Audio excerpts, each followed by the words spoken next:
वो एक Doppler radar था। तो कोई भी जब मूवमेंट होती है तो डॉपलर, एक फिजिक्स में लोग पढ़ते हैं, डॉपलर शिफ्ट होता जी है ना। जी जी। तो उससे मूवमेंट का हमें पता चलता है कि भाई मूवमेंट हो रही है। आपका एनर्जी लेवल देख करके मेरी एनर्जी और बढ़ गई। ओ बिल्कुल, क्यों नहीं। दुश्मन जब अटैक करेगा तो पहले कंसंट्रेशन एरिया में जाएगा, फिर फॉरवर्ड असेंबली एरिया में आता है। उससे पता नहीं चलता कौन सी स्पेसिफिक जगह वो हमला करेगा, जी। लेकिन पता तो चल जाता है कि भाई अटैक आने वाला है। अटैक होने वाला है, ये नहीं पता चलता कि कहाँ अटैक आने वाला है। ये रडार का ही काम था जो दुश्मन के जितने भी वार हुए, हाँ जी, वो सारे के सारे निस्तेनाबूद कर दिए गए। Radar is a important part. एक दौर था जब आपने भारतीय सेना में जाने का फैसला किया था। हाँ हाँ बिल्कुल। तो कहाँ से इंस्पिरेशन आपको मिली, फौज जाना है, और आपने फिर उसमें एनडीए की तैयारी की, एनडीए क्रैक किया और भारतीय सेना का हिस्सा बन गए? इसके पीछे क्या कारण है कि पाकिस्तान बिल्कुल असहाय हो गया, कुछ भी कर नहीं पा रहा था, और उसके 11 एयरबेस जो है हमारी भारतीय सेना ने ध्वस्त कर दिए? पाकिस्तान की तरफ से क्या कमी रही हो? आर्मी उसको डोमिनेट करती है, डेमोक्रेसी नहीं है एक तरह से। जी जी। ठीक है, और वो उनकी सारी पॉलिटिक्स, नेतागिरी रिलीजन बेस्ड है। जी। ठीक है, जब भी कोई देश रिलीजन बेस्ड हो जाता है उसका अंत निश्चित है। स्कूल टीम में जब टीम स्पिरिट के साथ हमने प्रैक्टिस करना शुरू किया और आगे बढ़ना शुरू किया, तो विद इन 6 months मेरी पर्सनालिटी चेंज हो गई। ये देख लो ना कि हमें तो टोस्ट से मतलब है कि अगर हमें 4-5 टोस्ट खाने हैं तो हमें ब्रेकफास्ट में कम उधर 15 मिनट तो बिताने हैं। यूथ को किस तरह से एनडीए की तैयारी करनी चाहिए जिससे कि वो इजीली एनडीए को क्रैक कर सके? ये बहुत मोटिवेशनल रहेगा आपके ऑडियंस के लिए क्योंकि ये बहुत इंपॉर्टेंट चीज है। जी जी जी, बिल्कुल है ना। तो हम एक मेजर आर्म्स सप्लायर मैन्युफैक्चरर बन सकते हैं। जी बिल्कुल। ठीक है, भारत उस ओर कदम रख चुका है।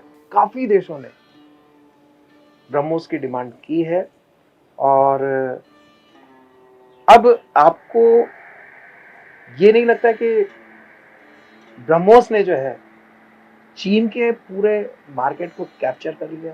एक लीडर को बोलने का तरीका आना चाहिए। मैं आपसे बात कर रहा हूँ, अपने ऑडियंस से बात कर रहा हूँ, तो आंखों से आंखें मिला के बात कर रहा हूँ जी। ये थिएटर से बहुत अच्छी आती है। घूमने का शौक था, पैसे थे नहीं अपने पास कि भाई मम्मी पापा के साथ घूम सके। एनसीसी ज्वाइन करी 9th में। ग्रेट। कि ये हमको कैंप ले जाएंगे, हमको पहाड़ों पर घूमने का मौका मिलेगा।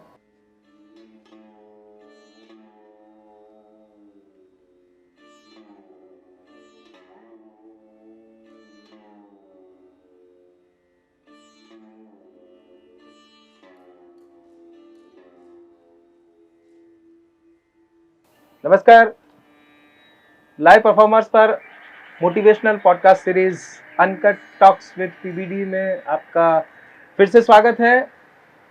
आपके साथ मैं हूं पीबीडी यानी कि प्रशांत ब्लड डोनर, और आज हमारे साथ बातचीत के लिए जो खास शख्सियत हैं, इंडियन आर्मी बैकग्राउंड से हैं और कर्नल रैंक से रिटायर्ड हैं। समय ज़्यादा न गंवाते हुए हम सीधे उनसे बातचीत पर आते हैं, और भारत पाकिस्तान के बीच जो इस वक्त तनातनी का माहौल चल रहा है उसको लेकर कुछ गंभीर बातें, कुछ बातें एनडीए को लेकर, कुछ बातें फौजियों को लेकर, कुछ उनकी बटालियन को लेकर और उनके एक्सपीरियंसेस को लेकर हम करेंगे। तो आज हमारे साथ बातचीत के लिए हैं रिटायर्ड कर्नल अजीत सक्सेना जी। नमस्कार। नमस्कार, कैसे हैं सर? ओ बहुत बढ़िया, खूब मजे में। बहुत अच्छा मौसम है, बहुत अच्छी हवा चल रही है, मजा आ गया। आपका एनर्जी लेवल देख करके मेरी एनर्जी और बढ़ गई। ओ बिल्कुल, क्यों नहीं। यही तो इंसानियत में जो होती है कि 1 + 1 डजंट मेक 2, इट मेक्स 11। तो अगर हमारी एनर्जी ट्रांसफर होती रहेगी तो वो बढ़ती जाएगी। बिल्कुल बिल्कुल बिल्कुल। नहीं, बहुत सही बात आपने कही कि 1 और 1 जो है वो 11 ही होना चाहिए। हाँ, और फौज की जो मैं बात करूंगा, आप करेंगे, फौज की स्ट्रेंथ ही इसी में है। बिल्कुल, हमेशा बंदा अकेला नहीं लड़ता, हमेशा एक टीम के साथ जाता है। बिल्कुल, चाहे वो टीम प्लेटून हो, अगर प्लेन जा रहा है तो उसके नीचे ग्राउंड फोर्सेस, उसकी एयर डिफेंस और उसकी सारी सपोर्टिंग साथ चलती है। जब इन्फेंट्री आगे चलती है, हम आर्टिलरी में थे तो उनको हम सपोर्ट करते थे, टैंक्स कहीं और रिजर्व में रहते थे, उनका मेडिकल, उनका खाने का बंदोबस्त सब साथ एज ए टीम करता था। इंजीनियर और आगे उनके लिए रास्ता खोलने के लिए काम करते थे। तो एज ए टीम तो कभी भी एक बंदा नहीं जाता, बहुत सारे अलग अलग वेराइटीज के लोग, अलग अलग किस तरह की सोच के लोग जाते हैं, तभी वो टीम स्ट्रांग होती है। ग्रेट। बिना सवाल पूछे ही जवाब आने शुरू हो गए, आपने अपनी तरफ से गोलाबारी शुरू कर दी है। कोई गोलाबारी मैं वैसे तो खाने में था और खूब गोलाबारी प्लान करता था। हाँ। और कोई भी फायर प्लान जो बनता है फौज आर्मी के लिए, जी जी चाहे उसमें एयरफोर्स भी हो, वो हम तोप खाने वाले बनाते थे। जी जी जी। आप तोप खाने में थे? मैं तोप खाने में था, आर्टिलरी में था जी। और आर्टिलरी में भी एक स्पेशलाइज्ड विंग होती थी उस समय जी जिसको बोलते थे सर्वेलेंस एंड टारगेट एक्विजिशन। जी। तो हमारा काम होता था कि हम दुश्मन जब आर्टिलरी फायर खोलती थी तो उसकी खोजबीन करनी थी जी, और अपनी आर्टिलरी की मदद से या एयरफोर्स की मदद से उन पे दाबें ताकि हमारे आगे वाले फौजी भाइयों को कोई नुकसान ना हो पहुंचे। तो ये बड़ा टेक्निकल काम होता था जी। और एक बड़ी इंटरेस्टिंग सी चीज जो हम करते थे, जो आप स्कूल में बोलते हो कि भाई साइन थीटा पढ़ा रहे हैं, कॉस थीटा पढ़ाने का कोई मतलब नहीं। जी जी जी। लेकिन हमारी जो नौकरी थी सर्वेलेंस और टारगेट एक्विजिशन में, वो साइन थीटा और कॉस थीटा पे थी। ग्रेट। उसी पर बेस्ड थी पूरी मतलब आप ये देख लो, सारी मैथमेटिकल सारी टेक्निकल चीज उस पर बेस्ड थी। हमें दुश्मन का पता लगाना था कितना डिस्टेंस हमसे है, तो एंगल डिस्टेंस और टैन थीटा और उससे पता करते थे। उस पे एंगल भी हमें हाँ, तो हमें कितना पैराबोलिक कितना एंगल पे जाना है, सब कैलकुलेटेड होता है। आजकल यस कंप्यूटर्स करते हैं, उस समय मैनुअली होता था और मैनुअली हमको फॉर्मूला हमें याद करने पड़ते थे, फॉर्मूला वो प्रैक्टिकली लगाने पड़ते थे, तब हमारी गोला ठीक टारगेट पे पहुंचता था। अभी जैसे हम देखते हैं कि पाकिस्तान के अलग अलग टारगेट्स पर जो है हमने विस्फोट किए, उनके बेसिस को जो है टारगेट किया। हाँ जी। तो वो सारा कैलकुलेटेड मैथमेटिक्स से ही है, मैथमेटिक्स और फिजिक्स का मिक्सचर है? नहीं, देखिए बहुत सारी चीजें होती हैं इसमें। जो साइंटिस्ट हैं, जैसे आकाश, आपने मिसाइल सिस्टम के बारे में पढ़ा होगा, सुना होगा, तो वो साइंटिस्ट ने बना के दिया जी। ठीक है। जो अब उनको ऑपरेट कर रहे हैं एयर डिफेंस वाले, आर्टिलरी वाले जी, उन्होंने उनके सारे फॉर्मूला के बैकग्राउंड के लिए होता है जी। लेकिन फील्ड में जब हवाई जहाज दुश्मन का उड़ा तो आपको कोई मैथमेटिक्स लगाने की जरूरत नहीं है जी। ठीक है। आपने उसको डिप्लॉय किया, वो यस कैलकुलेशन के बेस पे किया जी कि भाई इतना दूर होना चाहिए दुश्मन का, हमारी रेंज इतनी है और हमें इस तरह का ग्राउंड चाहिए, तो वो सब उन्होंने प्लान करके किया जी। लेकिन जब उनके रडार में ब्लिप आया तो जो उनका उस ब्लिप को बस फॉलो करना है उनको, उसको क्रॉस फायर में लाना है और फिर फायर करवाना है। ग्रेट। और ये S-400 जो है, जो कि इंडिया का एयर डिफेंस सिस्टम है, हाँ जी, ये हालांकि है तो एयरफोर्स का एक पार्ट। हाँ जी। और शायद उससे आपका कभी कोई वास्ता भी नहीं पड़ा होगा। नहीं पड़ा। नहीं पड़ा। तो आप इसकी तरह अपने आपके अंडर में ऐसी कौन सी आर्टिलरी थी जो उसके इक्विवेलेंट काम करती थी? देखिए मैं बताता हूँ, मैं जो हमारे पास सिस्टम्स थे जी उस समय जी, जब हमने फौज छोड़ी है एंड दैट इज इन 2006। जी जी। तो हमारे पास एक सेंटर रडार होता था जी, और एक इजराइल से BFSR आया था, बैटलफील्ड सर्वेलेंस रडार जी। तो ये हम दुश्मन के बारे में खोजबीन करते थे जी। वो एक डॉपलर रडार था। तो कोई भी जब मूवमेंट होती है तो डॉपलर, एक फिजिक्स में लोग पढ़ते हैं, डॉपलर शिफ्ट होता है जी, है ना। जी जी। तो उससे मूवमेंट का हमें पता चलता है कि भाई मूवमेंट हो रही है जी। तो हम हेलीकॉप्टर का पता कर लेते उसकी थे। रेंज कितनी होती है? तो उसका करीब रेंज 40 किलोमीटर होता था, 40 किलोमीटर। और BFSR का करीब 20 किलोमीटर होता था, 30 किलोमीटर तक जाती थी। जी जी। तो हेलीकॉप्टर्स में हमें कान में सुनाई देता था कि ये हेलीकॉप्टर क्योंकि एक आगे बढ़ रहा है तो उसकी अलग फ्रीक्वेंसी हुई, स्पीड हुई, और एक उसका रोटेटर है उसकी अलग स्पीड हुई जी। तो हमें 2 साउंड सुनाई देते थे। ऐसी टैंक के भी 2 साउंड सुनाते थे, गाड़ी का शू करके आवाज आती थी ईयरफोन में, क्योंकि वो डॉपलर शिफ्ट को कन्वर्ट करके ऑडियो सिग्नल मिल जाता था हमें जी। और रडार में उसकी लोकेशन आ जाती थी, कोऑर्डिनेट्स आ जाते थे जी। उन कोऑर्डिनेट्स में हम पता कर लेते। बहुत इंटरेस्टिंग बात हुई थी, ये एक्सरसाइज में हुआ था। जी जी। और अगली लड़ाई में अगर दुश्मन ने हेलीकॉप्टर भेजा तो हम सेंटर रडार या कोई BFSR पता कर सकता है हम एक्सरसाइज कर रहे थे, हम डिफेंसिव फॉर्मेशन में थे और हमारी एक रेड लैंड या ब्लू लैंड जो आर्मी थी हम पे अटैक करना था। मेरा काम था कि सूरतगढ़ के आगे हमको एक लोकेशन मिली थी, सबसे ऊंची ड्यून में जाके चला गया जी। क्यों? क्योंकि हमारा जो रडार है BFSR वो नीचे देखता है, ऊपर नहीं देखता। जैसे आकाश का सिस्टम है वो तो ऊपर देखेगा हवाई जहाज को ढूंढने में, हम नीचे ग्राउंड में ढूंढते थे, हेलीकॉप्टर में बीच पे रख लेते थे जी जी। ठीक है।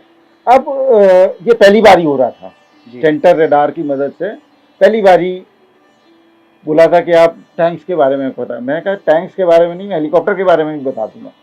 ग्रेट। तो मैंने उस तरह सबसे ऊंची जो ड्यून थी, टीला जो था, उधर अपना रडार लगा दिया, कैमोफ्लेज नेट लगा दिया और तैयार हो गए। और धीरे धीरे प्री चेक्स जो होते हैं उससे पता चल गया कि जहाँ तक हम देख सकते हैं उनको बता दिया जी।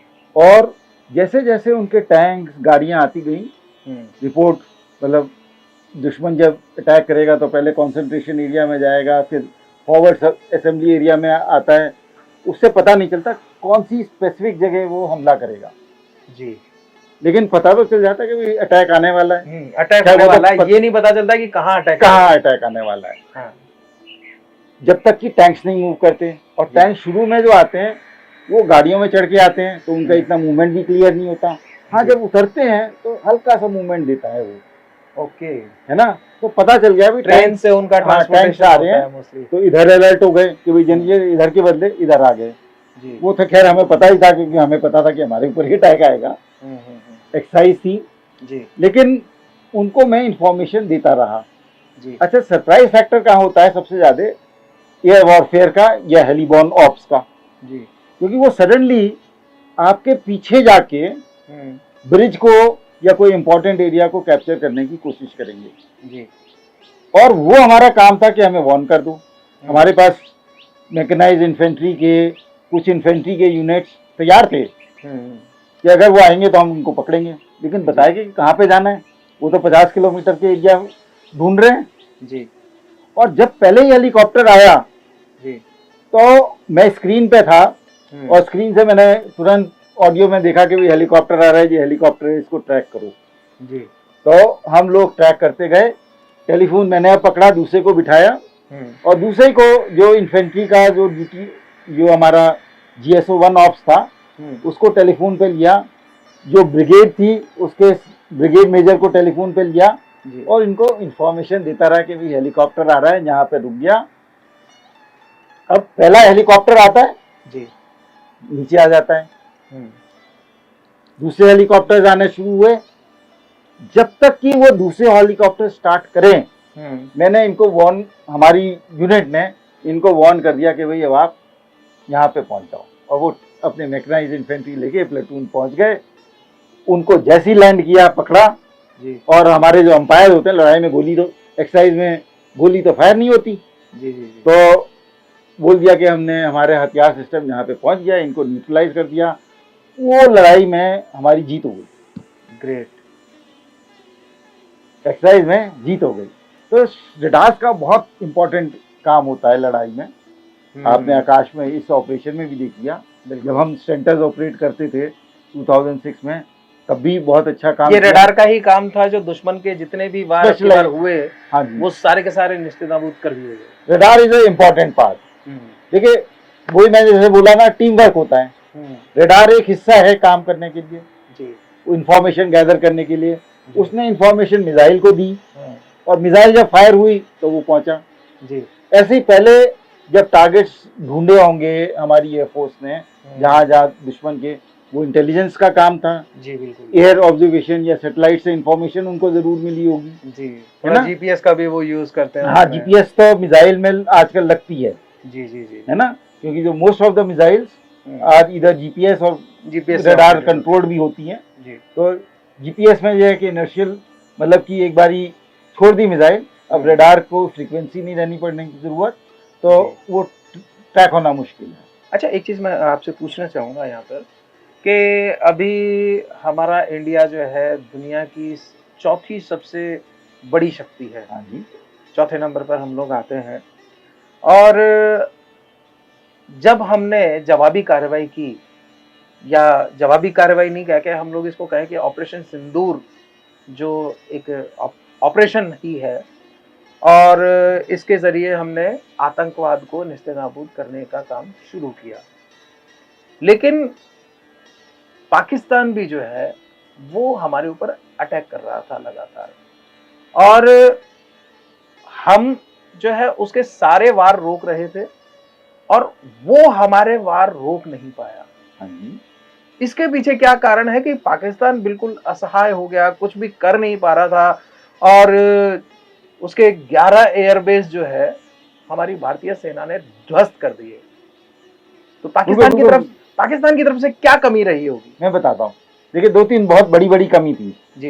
एक, टेक्नोलॉजी सुपीरियरिटी हमारे पास थी जी, ठीक है, चाहे वो आप S-400 बोलें, चाहे वो आकाश सिस्टम बोल लें जो कि हमारे वैज्ञानिकों ने बनाया जी, और हमारी एयरफोर्स, और जो मशीन के पीछे आदमी होता है ना, और उसकी ट्रेनिंग होती है और उसकी मोटिवेशनल लेवल होता है जी, वो बहुत जरूरी होता है। बिल्कुल, ठीक है। तो पाकिस्तान के पास वो मोटिवेशन नहीं है।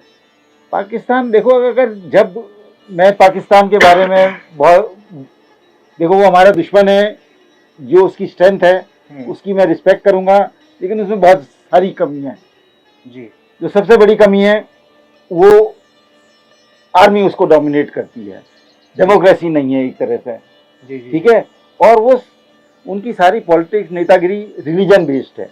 जी, ठीक है, जब भी कोई देश रिलीजन बेस्ड हो जाता है उसका अंत निश्चित है। जी, आपको डाइवर्सिफाई करना है। हमारे फौज में मैं आपको बताता हूँ, सर्वधर्म स्थल होते हैं जी, उसमें मंदिर होता है, गुरुद्वारा होता है, चर्च होता है, मस्जिद होती है, एक ही बिल्डिंग में जी, सब लोग एक ही जगह पूजा करने आते हैं जी। तो मतलब नेशनल इंटीग्रेशन हो गया ना। बिल्कुल, बिल्कुल, बिल्कुल। ठीक है, अब जब ये टीम बनेगी और एक वो अपने एक ही मजहब के लोग और उन्हीं को प्रमोट कर रहे हैं, उन्हीं को कर रहे हैं। पाकिस्तान में क्या होता है, पंजाबी आर्मी जी, उन्होंने बांग्लादेश को अपने से दूर कर लिया एक मजहब होते के भी कारण। जी, अगर आप देखें वो बलूचिस्तान अलग होने की कोशिश कर रहे हैं। ठीक है, और हम इकोनॉमिकली जब हमारे से रिफॉर्म्स आए हैं तो हम पाकिस्तान से कहीं आगे चले गए। नहीं, एक तरफ तो पाकिस्तान से जो है कुछ हिस्से जो हैं अलग होने की तैयारी में है, और यहाँ भारत के साथ जुड़ने के लिए कई हिस्से तैयार हैं। जैसे कश्मीर वाले भी जो है वो कहते हैं कि हम तो भारत का ही अभिन्न हिस्सा रहना चाहते हैं। बिल्कुल। और दूसरी चीज में मैं आपको ये बता दूं कि हम पीओके की बात करते हैं, एक मिलिट्री सॉल्यूशन भी जरूर प्लान किया जा सकता है, लेकिन as a layman citizen, as a economist, जो कि मेरे को बड़ा आजकल शौक हो गया है जी, मैं ये मानता हूँ कि जब हमारे कश्मीर की जीडीपी या हमारा इंडियन कंट्रोल्ड या इंडियन पार्ट कश्मीर जो है ना, उसकी पर कैपिटा जीडीपी पीओके के लोगों से 5-6 टाइम गुना ज्यादा हो जाएगी जी, और उधर इतनी तरक्की हो जाएगी तो पीओके वाले खुद बोलेंगे यार हमको भी जोड़ लो इंडिया के साथ। नहीं, पिछले कुछ सालों में तो काफी परिवर्तन हो रहा है ना, आया है तो ये बहुत बढ़िया बात है। और ये 90 से जो हमने तरक्की शुरू की है ना इकोनॉमिकली, उससे हमारी डिफेंस फोर्सेस को बहुत अच्छे इक्विपमेंट मिल गया। आपने भारतीय सेना को कई साल दिए हैं, लेकिन एक दौर था जब आपने भारतीय सेना में जाने का फैसला किया था। हाँ बिल्कुल। तो कहाँ से इंस्पिरेशन आपको मिली, फौज जाना है, और आपने फिर उसमें एनडीए की तैयारी की, एनडीए क्रैक किया और भारतीय सेना का हिस्सा बन गए? अच्छा, अब मैं ये बहुत मोटिवेशनल रहेगा आपके ऑडियंस के लिए क्योंकि ये बहुत इंपॉर्टेंट चीज है। जी जी जी, बिल्कुल, है ना। और मैं अपना पहले बैकग्राउंड बताता हूँ। मेरे फादर एक साइंटिस्ट थे, बाहर काम करते थे, काफी पैसा कमाया। जब इंडिया आए, क्योंकि वो उधर के तरीके, उधर के कल्चर, इंटरनेशनल लॉ, उनसे ब्राइब मांगा गया तो उन्होंने ब्राइब दी नहीं और उनको नौकरी नहीं मिली। हमारे फाइनेंशियल पोजीशन डाउन हो गई।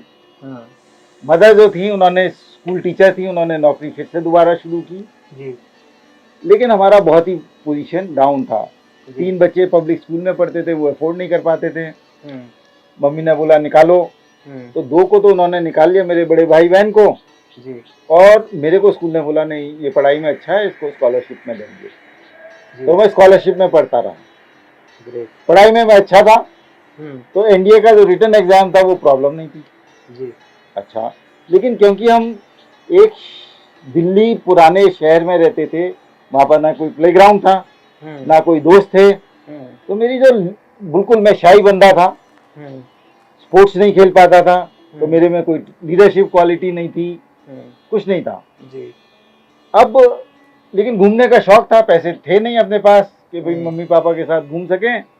एनसीसी ज्वाइन करी 9th में। ग्रेट कि ये हमको कैंप ले जाएंगे, हमको पहाड़ों पर घूमने का मौका मिलेगा जी। घूमने चले गए एनसीसी में, वहाँ पे कैप्टन साहब को बहुत सल्यूट मिलते थे। ग्रेट, कैप्टन साहब हमारे कैंप कमांडेंट होते थे, उनको बहुत सल्यूट मिलते थे। मैंने कहा यार नौकरी तो ऐसी होनी चाहिए, इज्जत भी है और बिल्कुल फिट भी है और स्मार्ट हैंडसम सब कुछ है जी। और हम टेंट में 10 जने सोते थे और वो वहाँ पे उसको 2 टेंट एक जने को मिलता था। मेरा लाइफ हो तो आर्मी ऑफिसर की हो। ग्रेट, ठीक है। तब से मोटिवेशन बनना शुरू किया वहां से, एनसीसी से कि भाई बनना है। अब जब पढ़ा के भाई क्या क्या क्वालिटी चाहिए, क्या चीज चाहिए, तो देखा उसमें लीडरशिप क्वालिटी चाहिए भाई ऑफिसर में। वो कैसे आएंगी जी? स्पोर्ट्स से आएंगी। स्पोर्ट्स तो हम खेलते नहीं थे जी। लेकिन फिजिक्स में अच्छा था। फिजिक्स के टीचर जो थे वो हमारे रेसलिंग कोच भी होते थे जी। या सर फोर्स तो मैं जानता हूँ, अप्लाई करना भी जानता हूँ, लेकिन अब इसको कुश्ती में जरा लाओ। तो मैं बोला आ जाओ, डंड बैठक कल से लगाओ, गिनाओ। अब मेरे तो 5 नहीं लगते थे उस समय, इतना कमजोर था। फिर धीरे धीरे धीरे जब हमने डिटरमिन किया और धीरे धीरे किया तो मैं स्कूल टीम में पहुंच गया किसी तरह से जी। और स्कूल टीम में जब टीम स्पिरिट के साथ हमने प्रैक्टिस करना शुरू किया और आगे बढ़ना शुरू किया, तो विद इन 6 मंथ्स मेरी पर्सनालिटी चेंज हो गई जी, है ना। और जब रिटन एग्जाम क्रॉस किया, मैं आईआईटी का भी एग्जाम दिया था, आईआईटी के भी थ्रू गए, और जब रिजल्ट्स आए तो आईआईटी में तो मेरी पोजीशन बहुत आगे थी क्योंकि इतनी अच्छी पढ़ाई मैं कर नहीं पाया जी जी जी। और एनडीए में क्योंकि रिटन का एग्जाम में बहुत ज़्यादा वेटेज होती है, तो मैं बहुत आगे निकल गया। कहीं आईआईटी मेरे को कहीं एमएससी कोई साइंस की केमिस्ट्री की दे रहे थे, वो भी दूर की यूनिवर्सिटी में जी, और थोड़े से ज़्यादा पैसे भी लग रहे थे। एनडीए में मम्मी ने बोला चले जाओ, तुम मेजर तो बन जाओगे। तो हम चले गए फौज में। और फौज की एनडीए बहुत ही ग्रेट जगह है जी। वो यंग लीडर्स को क्रेडल बना के लीडर्स बना देता है जी। बिल्कुल, आपको स्पोर्ट्स, आपकी पढ़ाई, आपकी हॉर्स राइडिंग, स्विमिंग, इतनी सारी एक्टिविटीज होती हैं जी। और एनडीए में बहुत चीज सीखने को मिलता है। और मैं आपके जो दर्शकों को चीज बनाना चाहता हूँ, टाइम मैनेजमेंट जी। टाइम मैनेजमेंट हमने कैसे सीखी? भूख जी। जब आप इतनी सारी दौड़ लगाते हो, 5-5 किलोमीटर दूर लगाते हो, पीटी करते हो, ड्रिल करते हो, तो भूख तो बहुत लगती है जी। यंग 16-17 साल के बच्चों को बहुत ज्यादा भूख लगती है जी। ठीक है।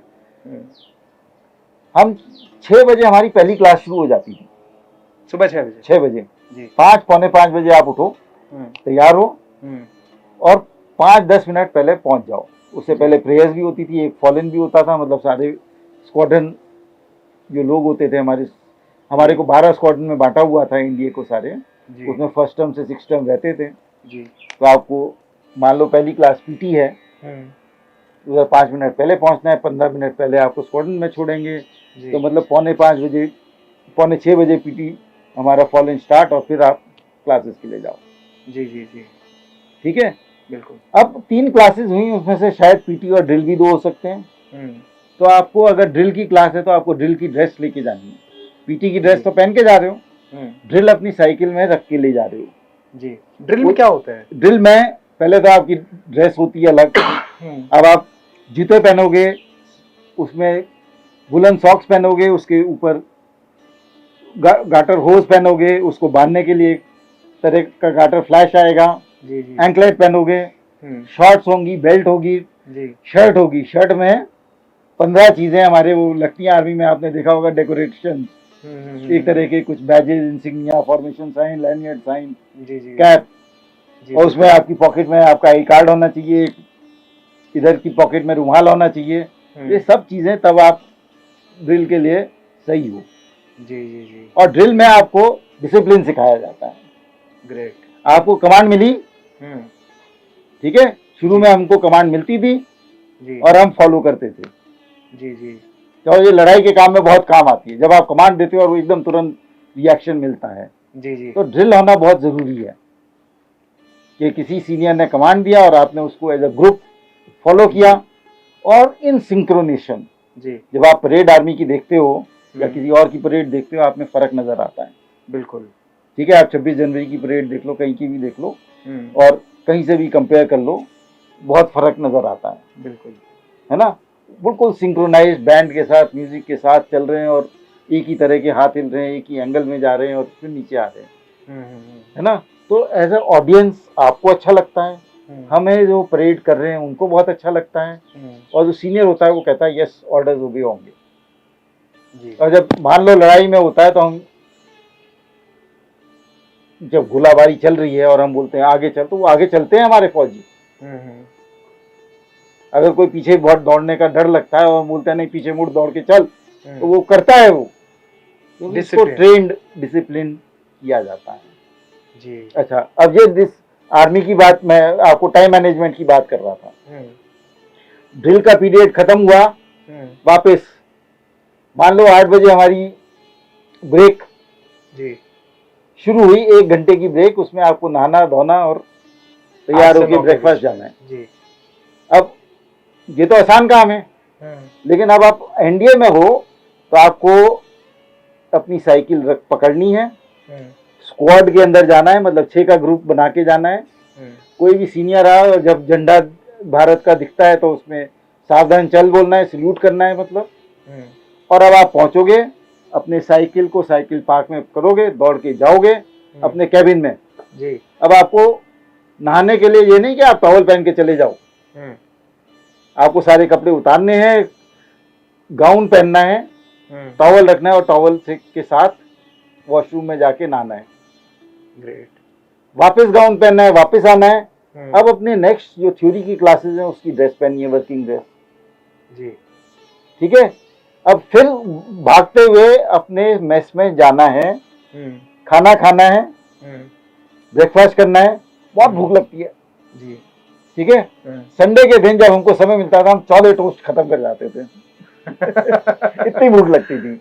वर्किंग डे में समय नहीं होता था, तो 4-5 टोस्ट खाए, अंडा खाया और पॉरिज खाई और चल दिए। 10 मिनट पहले हमें एक पॉइंट, अशोका स्तंभ बोलते हैं उसको, अशोका स्क्वायर, उसको हमें क्रॉस करना पड़ता था जी। तो 50 मिनट में अगर ये सारा काम करो तो समय बहुत कम लगता है जी। तो हम पूरी प्लानिंग करते थे कि अगली ड्रेस हम कहाँ पे रखेंगे, उसकी शर्ट को तैयार करते थे। तो जहाँ तक नीचे अपने बेड पे जूते रखे हुए थे, मोजे कुर्सी में टंगे हुए होते थे, टोपी शीशे के पास होती थी, ठीक है। और 2 मिनट के अंदर हम अपनी ड्रेस पहन लेते थे, सब कुछ व्यवस्थित, सिस्टमेटिक क्योंकि तैयारी होती थी। नहाना है अगर, तो 5 मिनट से ज्यादा हम लगाते नहीं थे, क्योंकि आप ये देख लो ना कि हमें तो टोस्ट से मतलब है कि अगर हमें 4-5 टोस्ट खाने हैं तो हमें ब्रेकफास्ट में कम से कम उधर 15 मिनट तो बिताने हैं। बिल्कुल। अब आप वर्कआउट कर लो, 15 मिनट हमें पहले छोड़ना है ब्रेकफास्ट, आधा घंटा, आधे घंटे में हमको वापस आके तैयार होके, जितना जल्दी करेंगे उतना ज्यादा खा पाएंगे, जितना ज्यादा खा पाएंगे। अगर आपने जल्दी अपने कपड़े तैयार कर लिए तो आप एक टोस्ट और ज्यादा खा लोगे। जैसे आपने बताया कि साइकिल से आप जाते थे, तो आज भी क्या साइकिल से ही है वहां पर या मोटरसाइकिल से आ चुके हैं? नहीं, बिल्कुल साइकिल, अभी भी साइकिल या दौड़। अगर साइकिल में पंचर है तो आप पंचर साइकिल को चला नहीं सकते, दौड़ते हुए जाओगे, और साइकिल को आपने हाथ में पकड़ा हुआ है, पंचर साइकिल है, दौड़ के जा रही हो जी।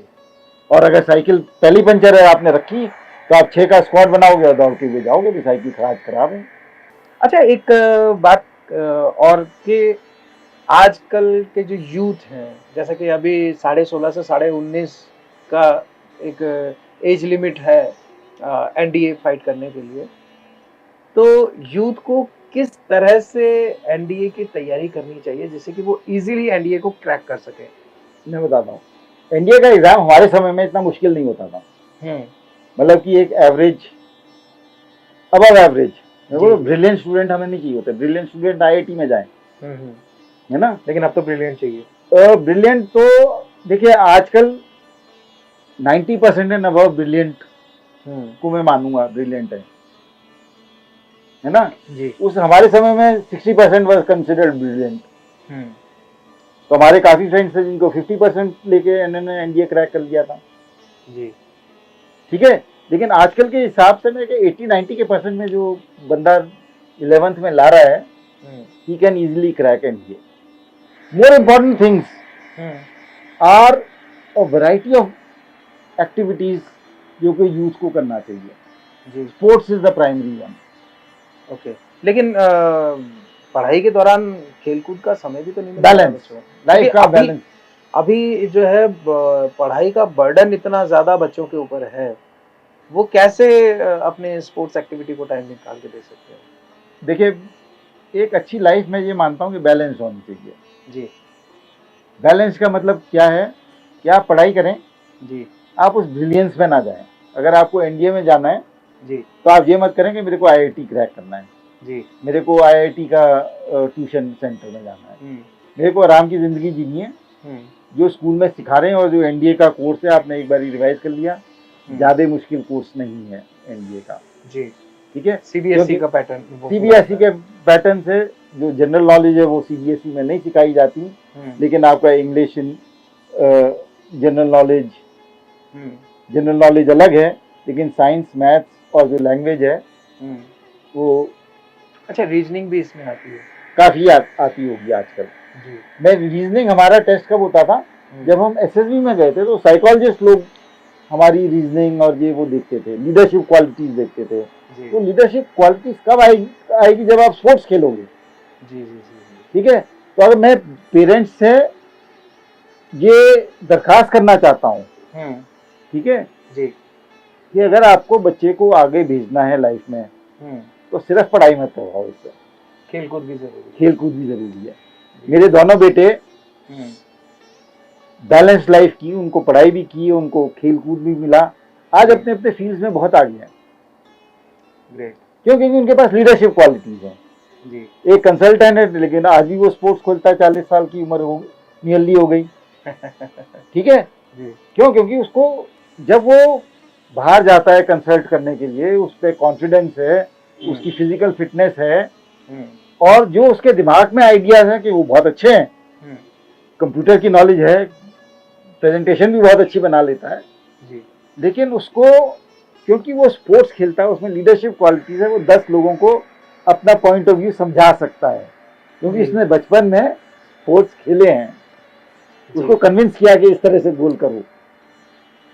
तो वो तो स्पोर्ट्स फील्ड में आती है, पढ़ाई की गेम में नहीं आती लीडरशिप। अच्छा, गेम्स की तो इम्पोर्टेंस ये है, लेकिन अब जो भी एनडीए की तैयारी करने वाले हैं उनके लिए कल्चरल एक्टिविटीज, या हम ये समझे कि जो थिएटर का एक पार्ट है, वो किस तरह से यूजफुल हो सकता है? बहुत बहुत यूजफुल होता है। कोई भी एक्टिविटीज जिसमें ह्यूमन लोग एज अ टीम इन्वॉल्व कर रहे हैं, उससे लीडरशिप क्वालिटीज बनती है। आपने म्यूजिक का कॉयर देखा होगा जी, है ना, जब तक वो टीम सिंक्रोनाइजेशन ना हो और इंडिविजुअली लोग कर रहे हैं जी, आप इंडिविजुअली एक तबला बजा रहे हैं वो अलग बात है, बहुत अच्छे माहिर और कला और रियाज से कर रहे हो, लेकिन जब आप कॉयर में काम कर रहे हो तो आपको टीम स्पिरिट की जरूरत है जी। और वो टीम स्पिरिट में जब आप काम करोगे तो आपकी लीडरशिप क्वालिटी धीरे धीरे बढ़ेंगी।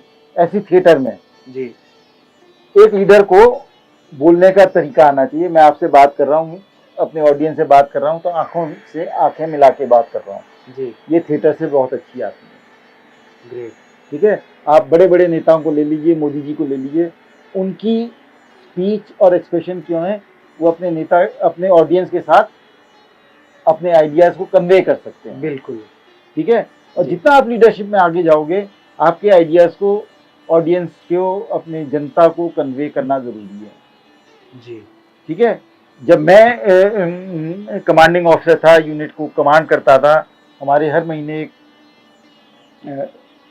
दरबार होती थी, ऐसे दरबार बोलते थे, जी लेकिन बेसिकली सैनिक सम्मेलन उसका नाम होता था। सैनिक लोगों को खड़े होके अपने प्रॉब्लम्स का बातचीत सीधे कमांडिंग ऑफिसर के साथ कर जी सकता था। जी जी हवलदार से नहीं, अपने जेसीओ से नहीं, अपने ऑफिसर से नहीं, कमांडिंग ऑफिसर से जी सवाल उठाता और उनको जवाब देना पड़ता था। जी जी ठीक है, तो ये जो इंटरेक्शन है ये बहुत ही इम्पोर्टेंट मैं मानता था। जी ठीक है, क्योंकि मेरे को उनकी परेशानियां पता चलती थी और उनका सोल्यूशन भी निकालते थे जो ऑफिसर और जेसीओ और जो आम जनता होती थी। जी जी जी ठीक है, अब जब आप अपने बारे में, अपने व्यू पॉइंट को बता रहे हो और सीधे पढ़ रहे हो, वो तो माने नहीं रखता ना। आपको इधर रख के उनको आंखों से आंखों नजर मिलाते हुए फिर बातचीत करोगे। जी और थिएटर में तो ये सिखाते ही हैं, तो थिएटर बहुत इंपॉर्टेंट है आपके एज ए लीडर ग्रो होने में। जी अच्छा, कई बच्चे जो हैं यूथ थिएटर से भी नहीं जुड़ पाते और ना ही किसी अदर कल्चरल एक्टिविटीज के साथ वो इन्वॉल्व हो पाते हैं। तो ऐसे स्टूडेंट्स अपनी जो बातें हैं वो कन्वे करने के लिए किस तरह से प्रैक्टिस कर सकते हैं? क्या एक्टिविटीज उनको ऐसी करनी चाहिए जिससे कि उनकी लीडरशिप क्वालिटी जो है वो बिल्डअप हो? देखिए, एक तो मैंने स्पोर्ट्स बोल दिया, एक कल्चरल एक्टिविटीज बोल सकते हैं। आप फैमिली में भी जब आपकी कोई सोशल फंक्शंस होते हैं उसमें भी धीरे धीरे इंटरेक्शंस आप करोगे, है ना जी उसको बच्चे को आप क्या करते हो, आप खास तौर से लड़कियों को वो बोलते नहीं जी नजर रखो और बात करो। जी अगर आपने नीची नजर घर में ही रख दी बच्चे की, बाहर जाके कैसे ऊंची बात करेगा, वो नीचे नजर से बात करेगा, सर उठा के। हाँ, वो सर एक गीत भी तो है, सर कटा सकते हैं लेकिन के हाँ जियो बिल्कुल सही, और न सर झुका के जियो, गमों का दौर भी आए तो मुस्कुरा बिल्कुल। के जियो। लेकिन हम तो ये बोलते हैं सर कटा सकते हो लेकिन सर झुका नहीं सकते। सर कटा देना है, झुकाना नहीं, झुकाना नहीं है। ग्रेट ग्रेट, ये भी एक मोटिवेशनल लाइन है ना, बिल्कुल। तो उसमें अब आप ये देखिए कि अगर आपको लीडर बनना है, जी मैं ये बोलता हूँ कि फौज जो है उसमें जवान लोग भी हैं, उसमें फिजिकली फिट होना बहुत जरूरी है। आजकल कंप्यूटर भी हमारे जवान चलाते हैं जी तो उनको मेंटली फिट भी जरूरी है, उनको पढ़ाई की भी जरूरत है जी टेक्निकल नॉलेज की भी जरूरत है। जिस फील्ड में मैं था तो हमारे सारे जवान जो थे, खासतौर से सर्वेयर और रडार ऑपरेटर, वो 12th करके पास करके फिजिक्स साइंस मैथ्स लेके आए हुए थे और बहुत अच्छा रडार ऑपरेटर करते थे। ग्रेट। और उसके मैकेनिक्स जो होते थे रडार के, वो तो उन्होंने डिप्लोमा इन इंजीनियरिंग करी हुई होती थी। ग्रेट। तो टेक्निकल लोग भी जाते हैं फौज में। और जो मान लो उनको अच्छी एजुकेशन नहीं मिली या अच्छा मौका नहीं मिला, फौज में आके जब वो स्पोर्ट्स खेलते हैं और उनकी लीडरशिप क्वालिटीज उभर आती हैं तो हम उनको भी मौका देते हैं कि भाई आप एसीसी से में जाइए, एक हमारा आर्मी कैडेट कॉलेज है, वहां पे दीजिए और ऑफिसर बनिए। तो जवान लोग भी राइज करते हुए ऑफिसर बन जाते हैं। ग्रेट। तो फौज जो है बहुत लेवल्स पे मौका देता है अपनी लीडरशिप क्वालिटीज देने में। और जो एक्चुअल लड़ाई होती है ना, उसमें जरूरी नहीं कि आप कैप्टन साहब हो, मेजर साहब हो। आपने एक सूबेदार बन्ना साहब का नाम देखा था, सूबेदार मेजर, उन्होंने सियाचिन में कैप्चर की थी अपने आप पोस्ट। बिल्कुल, कमाल की बहादुर और कमाल का एक्शन था। ऐसी सब सैनिक कहलाते हैं। नहीं, वो उस समय जेसीओ थे नायक सूबेदार बन्ना सिंह, और उन्होंने वो पोस्ट को कैप्चर किया था। और आज भी हम उनको रिस्पेक्ट करते हैं, उनको परमवीर चक्र मिला था और वेरी फॉर्चुनेटली सर्वाइव। एक और था जिसके कैप्टन साहब मर गए थे कारगिल युद्ध में और उन्होंने लीडरशिप क्वालिटी करी, अब नाम नहीं आ रहा, रेजिमेंट के थे, उनको महावीर चक्र मिला और आज भी वो सूबेदार मेजर रिटायर हुई हैं। तो उनकी लीडरशिप क्वालिटीज आप लड़ाई में देखो, जवान थे वो एक छोटे से और यंग, और उन्होंने उस समय मौका में अपनी लीडरशिप क्वालिटीज दिखाई और आगे निकल गए और भारत के लिए जीत हासिल करी। जी बिल्कुल। अच्छा, एक बात मैंने कहीं पढ़ी थी कि बहादुर वो नहीं है जो डरता नहीं है। बहादुर वो है जो डरता है लेकिन उस डर का सामना करता है। बहुत बहुत बढ़िया बात। और मैं इस डर के बारे में, आपके साथ ऐसा कोई अनुभव हुआ? मैं आपको एक इंसिडेंट बताता हूँ जिससे मैं बहुत मोटिवेटेड रहता हूँ। जी जी हैं, ये चुशूल की लड़ाई की बात है 1962। जी बिल्कुल। ठीक है। और उस समय ये उस लड़ाई में जो थी, एक कंपनी थी, उसको आगे भेजा गया था जी, फ्रंट लाइन पे। फ्रंट लाइन पे जी। मेन कंपनी से 3-4 किलोमीटर आगे कि भाई आप शुरू का थामना रोकना, अगर आपके ऊपर अटैक आ रहा होता है तो हमको बताना जी। और फिर उसका काम था कि उस पोजीशन को छोड़ के आप पीछे आ जाओ। लेकिन उन मेजर शैतान सिंह जी जाट रेजिमेंट जोधपुर के, उनकी आज भी मूर्ति उधर सिले में गया था जी। तो उन लोगों ने फैसला किया हम लास्ट गोली लास्ट बुलेट तक फायर करेंगे जी। उनको एक रात मुश्किल से ठहरना था, उन्होंने 2 रात तक चीनियों को रोका। 122 में से सिर्फ 4 जिंदा थे जो इंजर्ड हो गए, पीडब्ल्यू बन गए। एक बंदा वापस लौटा था इंफॉर्मेशन देने के लिए कि भाई ये अटैक हो चुका और ये इंफॉर्मेशन जो रिक्वायर्ड थी। उसने उन के बलिदान ने लास्ट मोमेंट लास्ट बुलेट, बहुत लंबी कहानी है, में आपका पूरा समय तो उसके थोड़ा सा शॉर्ट में भाई ये था कि चुशूल के आगे एक हाइट थी जहां पे उन्होंने रास्ता रोका हुआ था चीनियों का। जी। ठीक है। अब हमारे फ्रंट में जब डिफेंस होता है तो कुछ कंपनियों को आगे भेज दिया जाता है और जब उसमें अटैक होता है और जितने भारी अटैक से होता है तो पीछे वाले लोग पता कर लेते हैं जी कि अटैक आ कहां से रहा है। अब मान लो दुश्मन के पास 4 रास्ते हैं अटैक करने के लिए, यहाँ पे अटैक हो गया, वहां पे बहुत थोड़ा अटैक हुआ जी, या उधर छुटपुट अटैक होके छोड़ दिया, मेन अटैक यहाँ से आ रहा है जी।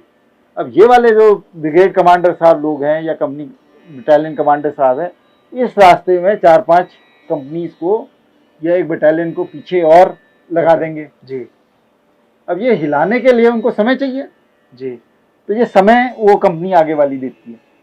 ओके, ठीक है। अगर मान लो इसने एक रात दे दी और एक रात में वो शिफ्ट कर लेंगे जी। अब इसने 2 रात ले दी तो जीत हो गई ना। जी बिल्कुल, है ना। 2 रात में तो वो पूरी ब्रिगेड पीछे खड़ी कर देंगे।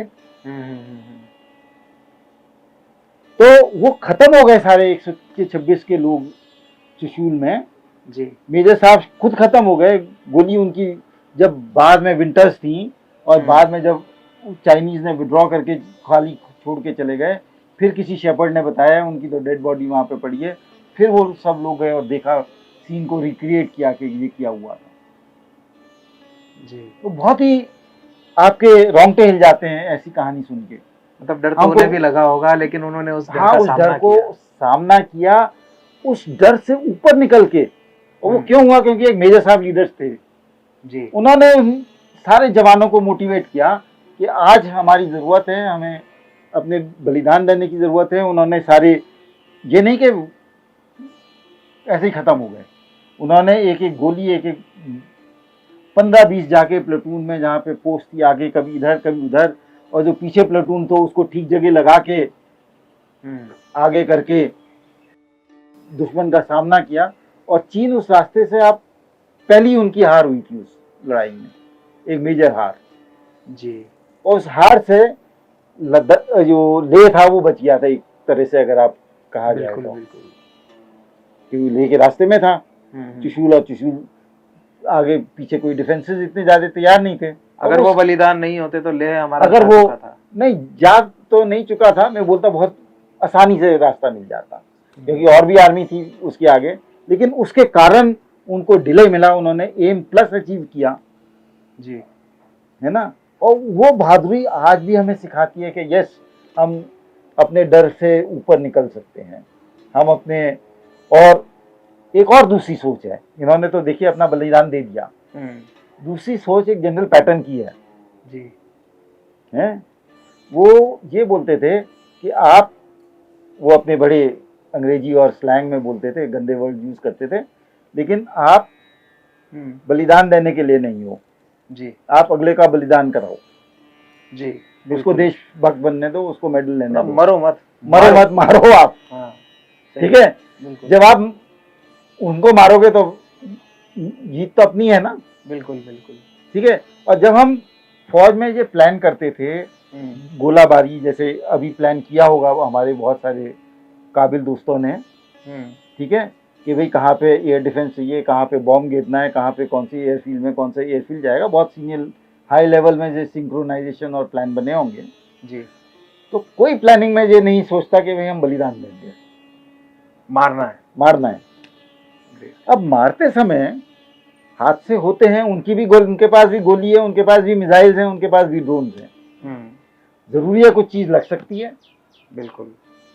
तो लेकिन जब हम आगे जाएंगे तो हमें डरना नहीं कि भाई हमको गोली लगी है। जी, मैं आर्टिलरी में था, मैं काफी पीछे अपनी गन्स को रखता था, एक जरूर हमारे साथ इन्फेंट्री के साथ जाता था, लेकिन उस इन्फेंट्री के जो लोग आगे जाते थे और गोलियों का सामना करते थे वो रियल बहादुर थे। उनकी टीम से उनकी चीजें, ठीक है, और ऐसे ही जब टैंक्स अटैक करते हैं खुले में, उनके पास भी रॉकेट्स और वो छोड़ते हैं, वो बहादुरी। या एयरफोर्स जब जाती है दुश्मन के इलाके में। आजकल का जो हमारा यूथ है, हमारा करंट सिनेरियो देखते हुए यूथ ज्यादा से ज्यादा फौज का हिस्सा बनने की कोशिश कर रहे हैं और उनमें लड़कियों की तादाद भी जो है लगातार बढ़ती जा रही है। इसको लेकर आपकी क्या प्रतिक्रिया है? क्या लड़कियां वाकई में वो सब कर सकती हैं जो आमतौर पर सिर्फ लड़के ही करते हैं? बहुत बहुत अच्छा सवाल है, और मैं ये चाहूंगा कि आपको कोई भी ऑर्गेनाइजेशन में, और स्पेसिफिकली आर्मी में भी ले सकते हैं, जो वुमेन की क्वालिटीज हैं स्पेसिफिक देयर जेंडर, वो बहुत ज्यादा हैं जी, बहुत अच्छी अच्छी हैं, मल्टीटास्किंग जैसे है, एम्पैथी जैसे है जी, ठीक है, और उनको मौका मिले तो वो बहुत अच्छी अच्छी लीडर्स जी बन सकती हैं, मौका दिया जाए तो। डंडा हाथ में मिल जाए बस उनको। डंडा नहीं, मौका। मैं उनको बोलता हूँ नॉलेज, मतलब अपॉर्चुनिटी, वो एक अपॉर्चुनिटी। हाँ हाँ, ठीक है, चाहे वो आईएएस हो, आईपीएस हो जी। अब आर्मी में वो उनकी उन क्वालिटीज की जरूरत है लीडरशिप में जी, जब डाइवर्स होते हैं। ठीक है, मान लो एक यूनिट है, अगर उसमें 4-5 या आधी लेडी ऑफिसर्स हैं जी, है ना, क्योंकि आप ये देखो कि ऑफिसर्स का जो फिजिकल आजकल लड़ाई बहुत कम रह गई है। बिल्कुल, ठीक है, इन्फेंट्री, आर्मर्ड कोर और कुछ आर्म्स के आप छोड़ दो, दिमाग से काम होता है। अभी तो जैसे कंप्यूटर से काम वगैरह छोड़ी हुई है, हाँ जी, रडार का काम होता है, और S-400 जैसे अगर हमारे पास आर्टिलरीज वगैरह है, बिल्कुल, आकाश है, तो इनको देखते हुए फिजिकल तो वैसे ही, मतलब जो हमारा काइनेटिक वॉर होता है वो तो बहुत ही, मतलब एक तरह से ना के बराबर। काइनेटिक वॉर भी अगर आपको करना है, मिसाइल से काइनेटिक वॉर करना है, तो ऑपरेट करने वाला तो दिमाग वाला बंदा चाहिए। बिल्कुल बिल्कुल बिल्कुल, ठीक है, और उसको दिमाग करके कैलकुलेट करके कंप्यूटर्स को ऑपरेट करना, और लीडरशिप क्वालिटीज के भी कौन सा कब किस समय करना है, बिल्कुल, वो होनी चाहिए जी जी जी, ठीक है, और वो आजकल की गर्ल्स में होता है। और गर्ल्स को जब आती है ऑर्गेनाइजेशन में तो वो बहुत अच्छे अच्छे एक एटमॉस्फेयर क्रिएट करते हैं जी, जिससे काम अच्छा होता है। ग्रेट। जब मैं रिटायर हुआ था, लड़कियां ओटीएस के थ्रू आने लग गई थी, अब उनको परमानेंट कमीशन में मिल रहा है, और कुछ साल पहले एनडीए में भी आई थी। ग्रेट। लेकिन एनडीए में लड़कियां कम है, एक तो हमारे ऑफिसर्स कम है, हमारी मजबूरी है आर्मी की कि ऑफिसर्स जो हमको राइट क्वालिटी के मिलने चाहिए वो मिल नहीं रहे हैं, in spite of the very good salary and perks जी, वो क्वालिटी और quantity, right quality and right quantity हमको नहीं मिल रही जी, तो हम क्वालिटी में कॉम्प्रोमाइज कर नहीं सकते जी। और क्वांटिटी कैसे इंक्रीज करें, वन वेज के भाई जो डिजर्विंग गर्ल्स कैंडिडेट्स हैं उनको ट्रेन किया जाए और आगे पहुंचाया जाए जी, बिल्कुल, ठीक है, योगिका सिंह जैसी, हाँ बिल्कुल, और अपने सोफिया खान, हाँ बिल्कुल, ये पब्लिक फिगर्स हैं, लेकिन बहुत सारी मेरे कोर्स, जो हमारे कोर्स में जो लेफ्टिनेंट जनरल्स थे रिटायर हुए हैं, वो एएमसी के थे, अब आप देख रहे हो कि बाकी आर्म्स में कर्नल्स बन गई हैं लेडीज जी, परमानेंट कमीशन जब से मिला है, और आगे जाएंगे और अच्छा काम काम करेंगे जी। ठीक है, स्पेशली इन टेक्निकल चीज। तो ये मैं बहुत अच्छी चीज मानता हूँ और आने वाले समय में जी अच्छा काम करेंगे। एज अभी आप देख रहे हो लेडी फाइटर पायलट्स भी हैं जी बिल्कुल, है ना। कुछ समय में आप देखोगे कि ये इन्फेंट्री और जैसे अमेरिका और आर्टिलरी और आर्मर्ड कोर में आ जाएंगी कुछ समय के बाद। अभी शायद राइट समय नहीं है, लेकिन कुछ समय के बाद देखोगे। और जवान जो है मतलब लोएस्ट रैंक में कोर ऑफ मिलिट्री पुलिस में लेडीज आ रही हैं, रिक्रूट हो रही हैं जी बिल्कुल, है ना। और अच्छा, ये फिल्मों का कितना आप योगदान मानते हैं जिससे कि लड़कियां इतनी आ रही हैं? जैसे अभी तेजस मूवी आई थी, हाँ जी, और उसमें एक फाइटर प्लेन पायलट का कैरेक्टर किया था अपने कंगना रनावत ने। तो ये फिल्मों का योगदान भी क्या वाकई में है देखिए motivational? Indian movies are part of culture, आप ये मान के चलो, is a very big part of culture ठीक है। तो जिस तरह से ये हमको पहले डिपिक्ट करते थे आर्मी वालों को कि खराट सा बंदा है, बाएं चल दाएं चल, ऐसे ऐसे वो जो नौटंकी करते थे, उससे तो कोई जो एक्चुअल वॉर मूवीज बनी है, आप चाहे बॉर्डर एलओसी की तरह, और सबसे बढ़िया तो मेरे को लक्ष्य लगी थी। लक्ष्य, जो लक्ष्य में जो चीज है वो आपकी आर्मी की फिलॉसफी जाहिर करता है, एम। जी जी जी, ये मैं आपको जरूर बताना चाहूंगा कि जो भी कोई सिविल में है वो अपना लक्ष्य तय कर ले जी, और लक्ष्य की सोच, लक्ष्य के ऊपर एक्शन करे तो वो लक्ष्य अचीव होता है जी। अगर आप जिंदगी ऐसी व्यतीत कर रहे हो तो आप कहाँ पहुंचोगे? कहीं नहीं जी। शायद आप एंजॉय कर लो कि हम बैठे हुए हैं गार्डन में, दारू पी रहे हैं, ये कर रहे हैं, नहीं जी। आप एक अचीव करो एम कि आज मेरे को 40 किलोमीटर दौड़ लगानी है जी। वो कैसे लगाओगे? 5 किलोमीटर से स्टार्ट करोगे? बिल्कुल। 10, 20, 30, 40। हमारे कमांडो कोर्स में ये होता था, लक्ष्य 40 किलोमीटर दौड़ दुश्मन की टेरिटरी के अंदर। अच्छा, कैसे स्टार्ट करोगे? हर एक संडे को 10, 20, 30, 40। अच्छा, कमांडो ट्रेनिंग क्या लड़कियां भी लेती हैं या ले सकती हैं? I am not sure, but ले सकती हैं, क्यों नहीं ले सकती जी। जब उन्होंने हमने कमांडो कोर्स जब हमने किया था उससे पहले हमारी आईएमए की ट्रेनिंग थी। क्योंकि कमांडो ट्रेनिंग जो है बहुत ज्यादा हार्ड होती है, जैसा कि आमतौर पर हम सभी जानते हैं। बहुत ही मतलब इतनी मेहनत उसमें करनी पड़ती है, तो शायद लड़के अगर कर सकते हैं तो लड़कियां भी कर सकती हैं, क्यों नहीं? मैं बताता हूँ, जो जब हमने एनडीए किया था जी, तो हम बहुत चलते थे। आईएमए में हम 40, 50, 100, 150 किलोमीटर तक चले हुए हैं जी। एक दिन 24 घंटे ऐसे, उसमें ऐसे टफ कंडीशन थी। वो लड़कियां पास कर गई, उसके बाद हमने कमांडो कोर्स कर लिया जी, तो वो क्या नहीं कर सकती? ग्रेट, ठीक है जी। अच्छा, दूसरी चीज, जो हमारे स्पेशल कमांडोज या स्पेशल फोर्सेस होते हैं पैराशूट रेजिमेंट में, उसमें एक सिग्नल्स की लेडी थी जो कि पैराशूट की थी, उनकी फोटो आई थी। हमारे कोर्समेट की डॉटर हैं तो हम उनको जानते हैं, बहुत ब्रेव और बहुत टफ थी। तो जब अगर वो पैराज में चली गई, और पैराज में तो कमांडो से भी ज्यादा टफ कोर्स होता है, उनकी लाइफ ही टफ होती है। तो वो अगर वो सिग्नल्स पैराज में चली गई जी, या इंजीनियर्स पैराज में चली गई जी, तो उनके लिए बहुत ही टफ वाला काम उन्होंने किया होगा, तभी वो सिलेक्ट हुई और तभी वो पास आउट हुई उधर से। अभी ऑपरेशन सिंदूर को लीड करने वाले भी जो है हमारी लड़कियां ही हैं। देखिए वो प्यारो हैं जो लेकिन चेहरा उन्हीं का सामने किया गया। हाँ, चेहरा सामने, वो बहुत अच्छी चीज की थी। वो सरकार ने या आर्मी आर्म फोर्सेस ने जी वो बहुत अच्छा किया, क्योंकि एक तो आपको नेशनल यूनिटी दिख गई जी, और एक आप लेडीज चेहरा ले आए जी। अब उन दो के सारे इंडिया की गर्ल्स ने उनको देखा होगा जी, फॉलो किया होगा, लेडीज ने फॉलो किया होगा, उनसे इंस्पायर मोटिवेट हुए होंगे कि हम भी जा सकते हैं जी, हम भी कर्नल बन सकते हैं जी, हम भी बोल सकते हैं, हम भी प्रेस को तू तड़ाक आंखों में आंखें डाल के मिला के देख सकते हैं। ठीक है, मतलब लड़कियों को मोटिवेशन देने का भी काम था ये। लड़कियों को मोटिवेशन, और हंसी मजाक में देखें तो हमारी बीवी भी हाँ विंग कमांडर से कम हो।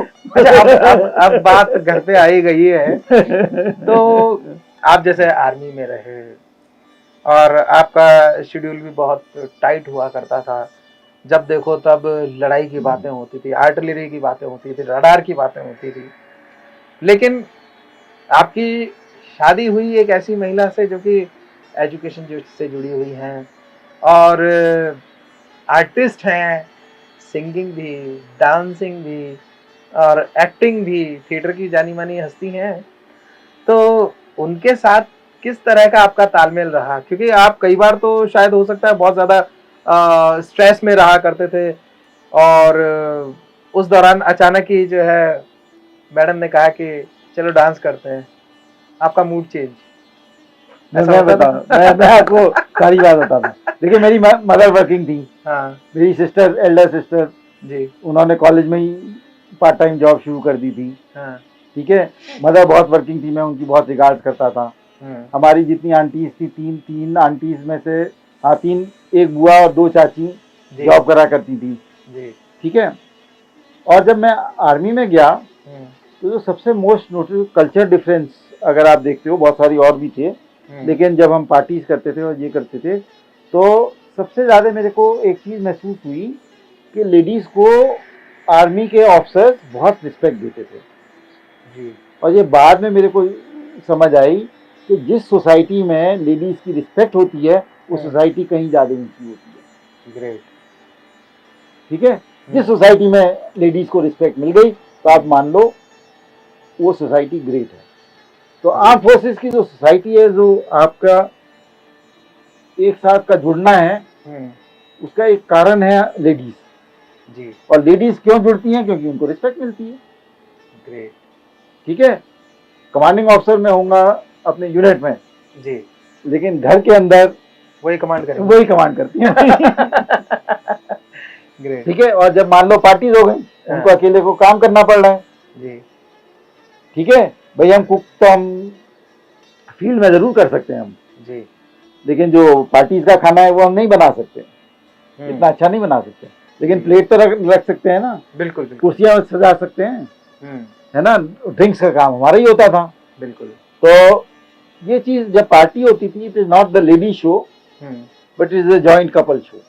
घर में अगर पार्टी रहनी है, ग्रेट। और मेस में भी पार्टीज होती तो लेडीज का काम अलग होता था, जेंट्स का काम अलग होता था, और यूनिट को पार्टी देनी है। ऐसे ही कोई भी बड़ा इवेंट हो, क्लब का इवेंट हो, कोई भी हो, पीस टाइम जिससे सोल्जरिंग जिसे हम बोलते हैं, उसमें लेडीज बहुत पार्ट करती थी और हम लोग पार्ट करते थे। ठीक है, और जब मैंने इनको, या जब हमारी बातचीत चल रही थी या जो कुछ भी था, तो मेरे को दीदी ने बताया था कि ये बहुत अच्छी डांसर है। मैंने कहा बहुत बढ़िया बात है। ग्रेट। ठीक है, साथ में डांस करेंगे। साथ में, मैं तो अच्छा डांसर नहीं था लेकिन मैंने इनसे सीखा जरूर है। नहीं, अच्छे डांसर हो या नहीं हो, लेकिन डांस कर तो सकते, डांस देख तो सकता था, अप्रिशिएट तो कर सकता था। हाँ, ग्रेट। ठीक है, और मेरे को ये चाहिए था कि भी टैलेंटेड होना चाहिए, तो टैलेंट मिल गया हमको, बहुत जरूरत से ज्यादा मिल गया, बढ़िया बात है। तो मतलब अभी जब हमने ये पॉडकास्ट स्टार्ट किया था तो उस वक्त जो आपका एनर्जी लेवल मैंने देखा, मतलब मैं कुछ बोलूं उससे पहले आपने इतनी एनर्जी इस पॉडकास्ट में बिखेर दी। क्या वो एनर्जी वहीं से ट्रांसफर होके आई थी आपके पास? देखिए, वो एक पार्ट जरूर मैं कह सकता हूँ। हाँ, एक पॉजिटिव एटीट्यूड। ग्रेट। ठीक है, एक आपके, जब आप लोगों से डील करना सीखते हो, आर्मी में भी खास तौर से, अगर मैं मान लो एक एज अ ऑफिसर, चाहे वो प्लेटून कमांडर हूँ या आर्मी कमांडर हूँ, चाहे कोई किस लेवल का भी कमांडर जी, जी जी जी, मेरे को जब अपना कन्वे करना है अपने जवानों को कि हमें लड़ाई करने जाना है जी, एक मैं ये कह सकता हूँ, देखो वहाँ पे हमें अटैक करना है जी, कौन अटैक करने जाएगा मेरे साथ? अगर कम ऑन दोस्तों, चार्ज अप, जैसे उस पिक्चर में बोला था, हाउ द जोश, ग्रेट, है ना, उस तरह से जब मैं बोलूंगा तो मेरे जवान में भी अपने आप एनर्जी आएगी जी। बिल्कुल, और वो बोलेगा यस टाइगर हिल, कुछ नहीं, हम चढ़ जाएंगे। जब साहब हमारे साथ चल रहा है जी, हमारा अफसर हमारे साथ चल रहा है, हमारा लीडर हमारे साथ चल रहा है, तो हमको सिर्फ ऑर्डर थोड़ी ना मिल रहे उधर जाके कैप्चर करने का। ग्रेट। हमारे साथ ऑफिसर चल रहे हैं, और जब वो जा सकते हैं तो हम तो गांव में हम 20-20, 30-30 किलोमीटर भागते थे, दौड़ते थे।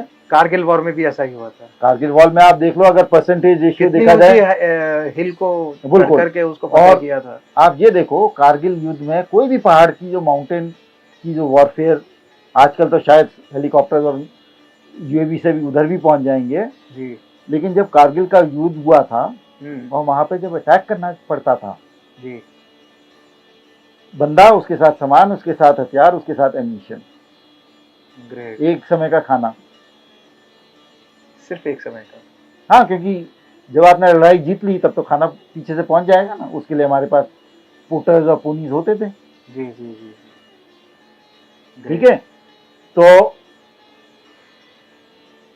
वहां पे चढ़ना है, और चढ़ना नहीं सिर्फ, अपना तो बैंड बच जाएगा अगर हम आज चलें तो, सिर्फ चढ़े, दुश्मन का सामना भी करना है। अभी सामान भी है, ठीक है, और सामान, राइफल को आप वॉकिंग स्टिक की तरह नहीं इस्तेमाल कर सकते। कम से कम 25-30 किलोमीटर 25-30 किलो का वजन तो होता ही होगा एक जवान के पास। जब आप रूट मार्च कर रहे हो तब 25-30 किलो का हो सकता है, लेकिन जब लड़ाई करते हो कम से कम 5 किलो की राइफल और 5-6 किलो और सामान, ग्रेनेड भी होंगे, एम्यूनिशन भी होंगे, हाँ, तो करीब 10-12 किलो का होता होगा। ठीक है, क्योंकि बाकी जो सामान उनको चाहिए वो पीछे दूसरे लोग लाते हैं। अब जब ये जा रहे हैं तो पहली चीज तो आर्टिलरी का फायर उन पे आ रहा है। माउंटेन में आर्टिलरी का फायर इफेक्टिव नहीं होता, एयरफोर्स बहुत कम इफेक्टिव होती है। ओके, क्यों? क्योंकि कोई भी जो बॉम्ब ऊपर से नीचे गिर रहा है, मान लो पहाड़ के ऊपर वो है, 10 गज भी दूर गिरा तो वो नीचे खाई में जाएगा, और फिर पूरा का पूरा पहाड़ नीचे। नहीं, पहाड़ तो नहीं है बम, क्योंकि वो बर्फ पिघल जाती है, वो अगर बर्फ हो तो। मई में हुआ था कारगिल, तो इतनी बर्फ नहीं थी, लेकिन मान लो बम, एयरफोर्स ने सोचा कि भी हम बॉम्ब कर देंगे, तो ये बॉम्ब गिरा, लेकिन बॉम्ब 10 मीटर दूर गिरा, जो कि आम बात है, वो नीचे खाई में। आर्टिलरी का बॉम्ब हमने 200 दागे, उसमें से आधे तो नीचे चले जाएंगे पहाड़ के। लेकिन आजकल जो अपडेशंस आए हैं हमारी आर्टिलरीज में भी, हाँ जी, तो हमारी जो अटैक की जो एक्यूरेसी है वो भी काफी परफेक्ट। वो नहीं, आजकल जो था, मैं कारगिल की बात कर रहा हूँ, यूएवी की नहीं बात कर रहा। अभी तो पहले तो यूएवी नहीं होते थे, आपके लॉइटरिंग एम्यूनिशन नहीं होते थे, बिल्कुल, आपकी मिसाइल्स का इतना ज्यादा प्रचलन नहीं होता था। ठीक है, जीपीएस का भी यूज नहीं होता था। हाँ जी, जीपीएस का भी इतना यूज, जीपीएस आ गई थी लेकिन इतना ज्यादा इस्तेमाल नहीं हुआ था, एक्यूरेसी नहीं बन पाती, थी, मैनुअल सारा काम है। हाँ, उसमें तो सब मैनुअल काम करते थे, और लॉइटरिंग एम्यूनिशन जो कि ऐसे घूमता है और फिर ठक प्रिसीजन गाइडेड एम्यूनिशन इतना ज्यादा नहीं था जी। ठीक है, तो उसमें आपको हथियार से ही काम करना पड़ता था, आपको आर्टिलरी से ट्रेडिशनल कैलकुलेशन पे जैसे हम करते थे वो डालने की कोशिश करते थे। भाई ये था कि भाई अगर हमको 6 गन चाहिए होती थी, हम उधर 100 गन रखते थे, और उस कारगिल में हमारे आर्टिलरी ने बहुत काम किया, सारी बफोर्स प्लेन से नीचे लेके ऊपर ले आए थे। ग्रेट, जितनी भी गन्स पॉसिबल थी उस थिएटर में लाके उनसे किया, इफेक्टिव थी, लेकिन इतनी ज्यादा नहीं हो सकती पहाड़ों में। इन्फेंट्री को ऊपर चढ़ना था, आर्मर्ड कोर भी नहीं थी, तो उनके लिए प्रोटेक्शन बहुत कम थी जी। फिर माइंस उन्होंने बिछा रखी थी, माइंस का भी सामना करो आप जी। और फिर जब आखिरी में जो बिल्कुल 50 मीटर 60 मीटर बिल्कुल वर्टिकल क्लाइंब टाइप होती है, उसमें आपको धावा बोलना पड़ता है, तब वो अपनी राइफल खोलते हैं जी, बारूद खोलते हैं, और उस समय जब वो गए लोग, तो उनकी हैट्स ऑफ, उनकी बहादुरी, उनका बहुत कुछ मानता हूं मैं। अच्छा, अब अगले सवाल पे हम आते हैं, क्या कुत्ते की दुम कभी सीधी हो सकती है? इशारा आप समझ गए होंगे। हाँ, नहीं, कुत्ते की दुम। पाकिस्तान को क्या सुधारा जा सकता है? उम्मीद है कोई? जिस रास्ते में वो निकल चुके हैं, मेरे ख्याल तो उनका सुधरना मुश्किल है। यानी उनको नेस्तनाबूद करना ही एक रास्ता है। और अबूत आपको ना कैंडिडेट्स, ना 2-3 काम हमको करने चाहिए as a layman, as a outsider, as a civilian, जो कि आपके बराबर में इन्फॉर्म्ड हूँ या थोड़ा सा ज्यादा पढ़ने का शौक है। 3 काम हमें पाकिस्तान को खत्म करने के लिए जरूरत है जी। पाकिस्तान या उसकी सोच, किसको खत्म करना इम्पोर्टेंट है? देखिए, सोच अगर खत्म हो जाए तो बहुत बढ़िया बात है, लेकिन सोच जिस तरह से चल रहे हैं ये इतने ज़्यादा इंडोक्ट्रिनेटेड हो गए हैं और पाकिस्तान आर्मी कभी नहीं चाहेगी कि वो पावर खेले जी, ठीक है। तो आपको पाकिस्तान को इस तरह से लाना पड़ेगा कि जो आम जनता है उनकी वो पाकिस्तान आर्मी से अलग हो जाए जी। बहुत मुश्किल काम है। 3-4 काम हमें करने चाहिए जी, जो कि आप इस लड़ाई में देखे होंगे। आपको अपनी साइबर सिक्योरिटी बहुत टाइट करनी है जी। हमारे पास सबसे अच्छे आईटी प्रोफेशनल दुनिया के कहाँ पे? इंडिया के पास। सारे दुनिया के जो हम हैकिंग करें और जो भारतीय सोच है इनोवेशन का या जुगाड़ का, हैकिंग के लिए सब उस्ताद जी। हमें पाकिस्तान के अगली लड़ाई में इंटरनेट जैम कर देना चाहिए ओके, ठीक है, और अपने को बचाव करना है जी। चाइना भी ये हमके साथ करेगी, हमारे साथ करेगी जी जी जी। तो उससे हमें बचाव रखना है जी, ठीक है, क्योंकि आज साइबर वॉरफेयर तो कहीं से भी स्टार्ट हो सकती है। बिल्कुल। पाकिस्तान में पाकिस्तानी लोग चाइना में या चाइनीज लोग पाकिस्तान में कहीं पे भी बैठ के वो बटन दबाना का काम करें और हमारे को हाईजैक कर, हमारी इंटरनेट को हाईजैक कर लें तो बहुत कुंडा हो जाएगा। अच्छा, एक दूसरी चीज सॉरी मैं आपको इंटरप्ट कर रहा हूँ, मैं अपना पॉइंट बताने की कोशिश कर रहा हूँ। कंटिन्यू। आपको टेक्नोलॉजिकली बहुत सुपीरियर होना पड़ेगा जी। जैसे चाइना ने काफ़ी सुपीरियरिटी हासिल की है एआई में, टेक्नोलॉजी में, वेपन्स में, रोबोटिक्स में जी जी जी जी, ठीक है। उनका आधा काम तो रोबोट्स कर रहे हैं जी, लड़ाई का काम। वो हमें फौजी तो उतरते नहीं है मैदान में, वो रोबोट्स ही जाते हैं, रोबोट्स ज़्यादा जाते हैं हाँ। वो काम। तीसरी काम हमारी कोई इकोनॉमी, जिस तरह से ये नरसिम्हा राव जी ने स्टार्ट किया था, वाजपेयी जी ने कंटिन्यू किया, मनमोहन सिंह ने कंटिन्यू किया, मोदी जी कंटिन्यू कर रहे हैं। 10% की ग्रोथ हम लेके चले जी, एम लक्ष्य जी जी जी जी, 10% का ग्रोथ लेके चले जी, और उसमें 2.5 से 3% जीडीपी जी डिफेंस को दे दें मॉडर्नाइज करने के लिए जी जी जी बिल्कुल, ठीक है। टेक्नोलॉजी के हिसाब से, लेटेस्ट वेपनरी के हिसाब से आपके राफेल अगर अच्छा काम किए हैं तो राफेल या अपना फाइटर या कोई और फाइटर, रडार सिस्टम, आकाश, ड्रोन जी। और एक और चीज आने वाली है, लेजर जी बिल्कुल। इंडियन साइंटिस्ट ने रिसर्च किया था, उन्होंने लेजर की मदद से वेपन सिस्टम को डिस्ट्रॉय करने की कोशिश की जी। वो टेक्नोलॉजी में हम आगे निकल जाएं, चाइना और सबसे निकल सकते हैं कोई। बिल्कुल। जब आपने आकाश सिस्टम ब्रह्मोस बना लिए, आकाश बना ली, तो वो क्यों नहीं। ब्रह्मोस के बारे में ये भी कहा जा रहा है कि कई देशों से जो है ब्रह्मोस की डिमांड आ रही है। बिल्कुल, बहुत बढ़िया बात है। तो उससे क्या फर्क पड़ सकता है, हमारी पावर इंक्रीज। वो बहुत बढ़िया, बहुत अच्छी चीज है। जब आप एक्सपोर्ट निर्यात करेंगे, हमारे पास फॉरेन एक्सचेंज होगा, हमारी आर्मी के पास नाम होगा, हमारे ब्रह्मोस से लोग डरेंगे जी। और इतना पैसा आएगा कि हम ब्रह्मोस से अपने लिए 10 टाइम फास्टर बना सकते हैं मिसाइल। जो जानकारियां मिली हैं, 15 ब्रह्मोस दागी गई थी यहाँ से, जिनकी बदौलत पाकिस्तान के 11 एयरबेस तबाह हो गए थे। बिल्कुल, बहुत बढ़िया बात है। और ये ब्रह्मोस का जो डेवलपमेंट और जिस साइंटिस्ट ने बनाया है और आकाश सिस्टम, आज उसके मैं बारे में पढ़ रहा था जी जी, मुझे सोचा, ये उस पेपर में लिखा है आज के भास्कर में कि मेरा सिस्टम बहुत अच्छा है, आज के काम पे आगे है जी, लेकिन आप इस पर निर्भर मत रहिए, आप लेजर बनाइए। ग्रेट। रोबोटिक्स में भी काम करने की जरूरत, रोबोटिक्स में भी काम कीजिए। तो वो साइंटिस्ट आज के साइंटिस्ट को बोल रहा है जी जी जी। और हमारी आर्मी डिफेंस जो नेशन स्टेट है, उससे उसको इस पे काम करना चाहिए, टेक्नोलॉजी जी जी। और चौथी चीज, अगर आप 10% ग्रोथ कर रहे हैं और 2.5 से 3% अपने डिफेंस में लगा रहे हैं जी, तो पाकिस्तान क्या करेगा। पाकिस्तान तो आतंकवादी फैलाना है उसको, तो आतंकवादी अगर वो ट्रेनिंग चलती रहेगी। अगर मान लो हमारे पास 10 राफेल हैं तो वो कितने चाइना से जेट्स मांगेगा, वो JF-17 मांग लेगा ज्यादा ज्यादा, या F-16 वगैरह। कहाँ से आएगा उसके पास पैसा? पैसा तो उसके पास कहाँ से लेगा? सिविलियन के पैसों से लेगा। वहां पे क्या होगा, नोट छापेंगे, उनकी डेफिसिट बढ़ेगी जी जी जी, क्योंकि पाकिस्तान हमसे कॉम्पिटिट करने की कोशिश करेगा जी। और 10% ग्रोथ करेंगे जी, ठीक है, 10% ग्रोथ करेंगे तो 4-5 साल में हमारी यूथ की एम्प्लॉयमेंट खत्म बिल्कुल। अनएम्प्लॉयमेंट की प्रॉब्लम खत्म जी। ठीक है, अनएम्प्लॉयमेंट की खत्म। तो आप ये मान के चलिए कि JNK में जो लोकल यूथ है उधर से आतंकवाद और पत्थरबाजी और ये सब खत्म हो जाएगी।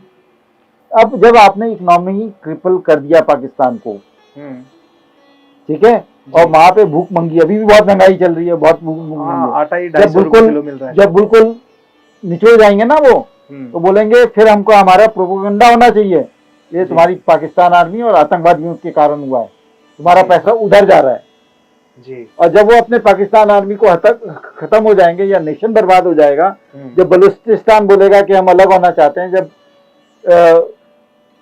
POK बोलेगा हम कश्मीर के साथ जुड़ना चाहते हैं, जब सिंध बोलेगा हम अलग होना चाहते हैं, और जब पख्तूनवाला बोलेगा हम अफगानिस्तान में ज्यादा अच्छे हैं, बोल ही रहे हैं, तो पंजाब ही रह जाएगा ना पाकिस्तान में।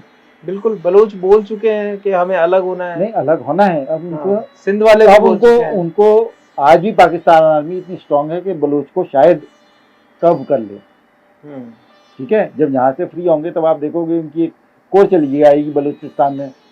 बिल्कुल ठीक है, लेकिन आप पाकिस्तान आर्मी जब तक स्ट्रांग है तब तक हमारे को खतरा है। लेकिन आप एक तरफ तो हम बात कर रहे हैं कि इकोनॉमिकली जो है पाकिस्तान को वीक किया जाए, लेकिन वहीं दूसरी तरफ हम अभी हमारे यहाँ देखते हैं कि किसी को बिजनेस के लिए लोन करना है, लोन लेना है तो बहुत मुश्किल है। मेरे लिए भी जो है ये कैमरे का लोन लेना बहुत मुश्किल था, लेकिन मुद्रा लोन योजना जब आई तो उससे मैंने ये कैमरा लिया। बढ़िया बात है। शूट कर रहा हूँ आज मैं, जो भी पॉडकास्ट में वगैरह करता हूँ, मेरे जिस कैमरा से शूट कर रहा हूँ वो मुद्रा लोन से लिया हुआ है। लेकिन उससे पहले जब मैंने लोन के लिए अप्लाई किया तो मुझे बहुत प्रॉब्लम्स आई थी, मुझे नहीं मिल पा रहा था। ये 2-2.5 लाख का जो लोन है ये बहुत इजीली बिना किसी गारंटर, बिना किसी चीज़ को गिरवी रखे हुए मुझे ये मिल गया। और उससे पहले 50,000 का लोन भी लेना मेरे लिए बहुत मुश्किल था। आज की तारीख में बिजनेस लोन बहुत टिपिकल है, लेकिन वहीं हम देखते हैं कि वर्ल्ड बैंक ने पाकिस्तान को आतंकवाद फैलाने के लिए बहुत बड़ा लोन अमाउंट दिया है। अब इस बारे में क्या कहेंगे? क्या आतंकवाद को फैलाने का काम वर्ल्ड बैंक कर रहा है? देखिए, मनी जो है फंजिबल है, मतलब इधर का उधर, उधर का इधर, सब जगह चला जाता है जी। ठीक है, अब जो IMF ने मनी दिया, इंडिया ने सिर्फ उसको एब्सटेन किया, ऑब्जेक्ट नहीं किया, नेगेटिव वोट नहीं दी। अगर हम विश्व गुरु होते और हमारे पास फाइनेंशियल क्लाउड होती तो हम वो IMF को रोक नहीं सकते थे जी। ठीक है, तो ये तो मैं सवाल अपने लीडरशिप से करना चाहूँगा कि उन्होंने IMF का लोन रोका क्यों नहीं जी। पाकिस्तान ट्रंप को क्यों नहीं बोला कि भाई डोनाल्ड माई फ्रेंड, आप इस लोन को रुकवाइए। अमेरिका चाहता तो वो लोन को रोक सकता था जी, वो क्यों नहीं रुकवाया? वर्ल्ड बैंक का ऑफिस ही वही है, वर्ल्ड बैंक का ऑफिस भी वही है, वही फंडिंग ज्यादातर अमेरिका से होती है, अमेरिका की मर्जी से ही होता है सारा काम। हाँ, अमेरिका की, अगर वो अमेरिका को हम प्रेशर डालते हैं तो क्या ये माना जा सकता है कि अमेरिका ही जो है टेररिस्ट को फंडिंग करता है? बहुत तरीके है, बहुत है। जो पाकिस्तान में जब अफगानिस्तान में टेररिज्म स्टार्ट हुआ था तो पाकिस्तान को पैसा दिया था ना जी कि अफगानिस्तान में कम्युनिज्म को हटाओ जी, तो उन्होंने ये जिहादी और ये मूवमेंट और ये स्टार्ट किए थे। और उसी मूवमेंट को जो है इंडिया की तरफ भी अब वो जब शुरू में 91 में जब ये टेररिज्म स्टार्ट हुआ था तो वो जब फ्री हुए उधर से वो इंडिया के अगेंस्ट एम्प्लॉय होने लग गए। जो फॉरेनर्स आते थे, जब शुरू के हमको मिलते थे तो वो अफगानिस्तान के टेररिस्ट मिलते थे। तो स्पष्ट तौर पर कह सकते हैं कि अमेरिका ही है जो कि आतंकवाद को लगातार फैलाने का काम कर रहा है। नहीं, लगातार मैं नहीं बोलूंगा। देखिए, आतंकवाद के बेसिक अभी करंट सिनेरियो में अगर देखा जाए तो जहां एक तरफ पाकिस्तान पूरी तरह से पस्त हो गया था और वो युद्ध के लिए भारत से लड़ने के लिए लोन चाहता था और उसको जो है वर्ल्ड बैंक द्वारा जल्दी इजीली लोन दे दिया। हाँ बिल्कुल। तो ये जो पाकिस्तान को आपने देखा होगा कि पहले FATF मतलब टेरर फंडिंग के लिए एक रोक लगाई थी। FATF क्या वो एक टर्म आता था जी, मैं इस क्वेश्चन के लिए तैयार नहीं था, लेकिन ये जो फंडिंग हुई थी मतलब इट वाज हमको डिक्लेयर करना है कि पाकिस्तान टेररिस्ट स्टेट है, उसके लिए टेरर फंडिंग के लिए आप सैंक्शंस लगाओ। जी ये हमारे फॉरेन मिनिस्ट्री और नेता लोगों का काम होना चाहिए, आर्मी का काम नहीं है। जी जब पाकिस्तान के पास फंडिंग बाहर से खत्म हो जाएगी और इंटरनली वो बहुत कमजोर है जी तो उसके पास आर्मी और टेररिस्ट के पास फंडिंग खत्म हो जाएगी। जी तो वो इंडिया का as a state, as a government और हमारे फॉरेन मिनिस्ट्री का काम है, बहुत जी। जरूरी काम है। आप अमेरिका को बोल लो, अमेरिका से नहीं तो चाहे चाइना से आ जाए उनके पास फंडिंग, चाइना से भी तो उनका चाइना भी बहुत फंडिंग कर रहे हैं, चाहे चाइना तो सबसे बड़ा उनका फंडर है ना। जी। और शुरू में जब शुरू में उन्होंने कम्युनिज्म रोकने के लिए पाकिस्तान को फंड किया था तो पाकिस्तान ने ये मुजाहिदीन या जो कुछ भी जो ट्रेन की थी उन्होंने एंटी अफगान फोर्सेस, वो टेररिस्ट की टैक्टिक्स यूज करते थे, वो टेरर टैक्टिक्स वो बाद में JNK में गया। जी ठीक है। और आप ये टाइम क्रोनोलॉजी भी आप देख सकते हो कि कब उन्होंने शुरू करी, कब अफगानिस्तान की कम्युनिस्ट गवर्नमेंट को अमेरिका ने हराया, और इसी तरह से ओसामा बिन लादेन शायद बना था। जब शुरू में ओसामा बिन लादेन हुआ था, पहले वो कम्युनिस्ट के अगेंस्ट गया, वो अमेरिका के अगेंस्ट गया। अब एक अगला सवाल, बिल्कुल, फिर हम लोग पॉडकास्ट के समापन की तरफ बढ़ेंगे। भारत और पाकिस्तान के फिलहाल वर्तमान में जो हालात हैं, या ये कहें कि आपस में जो रंजिश है, क्या ये रंजिश दूर हो सकती है? क्या वाकई में इन दोनों देशों के बीच शांति की स्थापना की जा सकती है?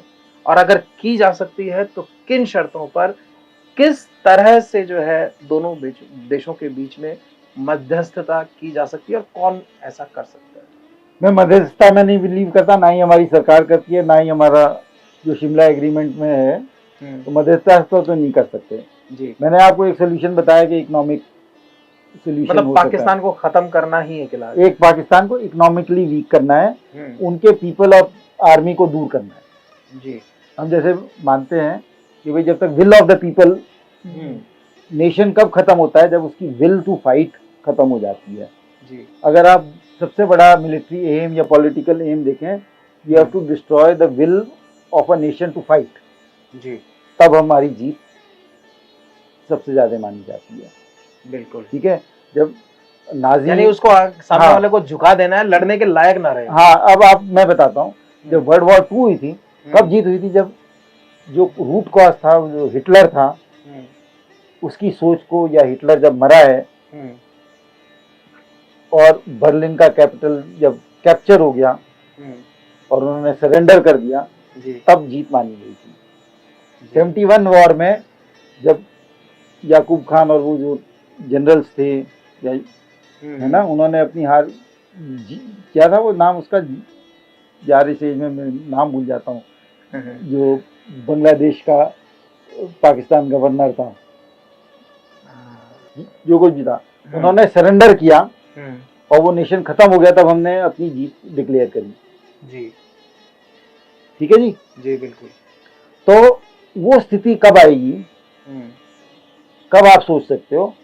जब अगर पाकिस्तान डेमोक्रेसी है हमारी तरह, जी, ठीक है, और उधर के लोग तरक्की चाहते हैं, अमन चाहते हैं, शांति चाहते हैं जी, और पाकिस्तान में कुछ लोग ऐसे जरूर होंगे जो कि अमन शांति चाहते होंगे जी, और कुछ एक एक्सट्रीम ये भी है कि पाकिस्तान आर्मी और उनके मुल्ले और जो बहुत ही टेरर टाइप स्पीच या बहुत ही एक्सट्रीम इस्लामिक थॉट के लोग हैं, बिल्कुल जिहादी और जिहादी ग्रुप वाले लोग हैं जिसको पाकिस्तान आर्मी सपोर्ट करती है। जी, ठीक है जी। जब आप पीसफुल थे 10-15 साल पहले और फेसबुक में बात होती थी, ये होती थी, आर्टिस्ट का इंटरचेंज होता था, हमारी मूवीज वो देखते थे, हमारी लेडीज यहाँ के सीरियल्स देखती थी, पाकिस्तानी ड्रामा बहुत पॉपुलर होता था, बकरा किश्त के लोग कैसेट लेके आके देखते थे यहाँ पे इंडिया में। अब तो क्रिकेट खेलना ही बंद कर दिया है। क्रिकेट खेलना मैं पहले की बात कर रहा हूँ, एक समय ऐसा भी दौर था ना। बिल्कुल, वो देखा है वो दौर में। ठीक है, एक सार्क का भी दौर था जब बहुत सारे खेल आते थे, क्रिकेट भी खेली जाती थी। तो जो लोग हैं वहाँ के, जी, वो काफी हमसे मिलते जुलते हैं। दिल्ली से लाहौर तक बस भी चलती थी, ट्रेन भी चलती थी, हाँ, वो भी समझौता चलती थी, एक्सप्रेस बहुत चलती थी। और वो बस वाजपेयी जी ने स्टार्ट करी थी जी समझौता एक्सप्रेस, बोलते हैं क्या बोलते थे सब, जी जी जी बिल्कुल चलती थी, दिल्ली से लाहौर बस चलती थी। तो वो भी एक दौर था और आज का भी दौर है। और हिस्ट्री में क्या चीज आप देखते हो, जैसे ईस्ट जर्मनी वेस्ट जर्मनी एक तरह के दुश्मन होते थे वर्ल्ड वॉर 2 कोल्ड वॉर में जी, है ना। उस समय उनकी हालत कुछ और थी और हालत कुछ और थी। वेस्ट जर्मनी ने इतनी इकोनॉमिक प्रोग्रेस करी कि ईस्ट जर्मनी वाले रोते थे कि यार हमारे को भी जोड़ लो अपने साथ। और फिर धीरे धीरे सारा यूएसएसआर और कम्युनिज्म देश से खत्म हो गई। कितना समय लगा था, 10-12 साल। बिल्कुल। तो लोगों को पलटने में, उनकी सोच को पलटने में ज्यादा समय नहीं लगता, 10-20-15 साल जी, ठीक है।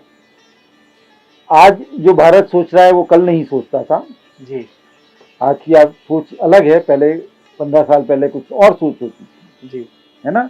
तो वो सोच बदलने में ज्यादा समय नहीं लगता, 10-15-20 साल, जी, एक जनरेशन है ना। हमने तो 64 जो सोशलिस्ट वाला दौर देखा था, जब हमें घी, जब हम बच्चे थे तो हम घी के लिए लाइन के लिए लगते थे 4 किलो के टिन में, एक महीने में एक बार ही मिलता था राशन में जी।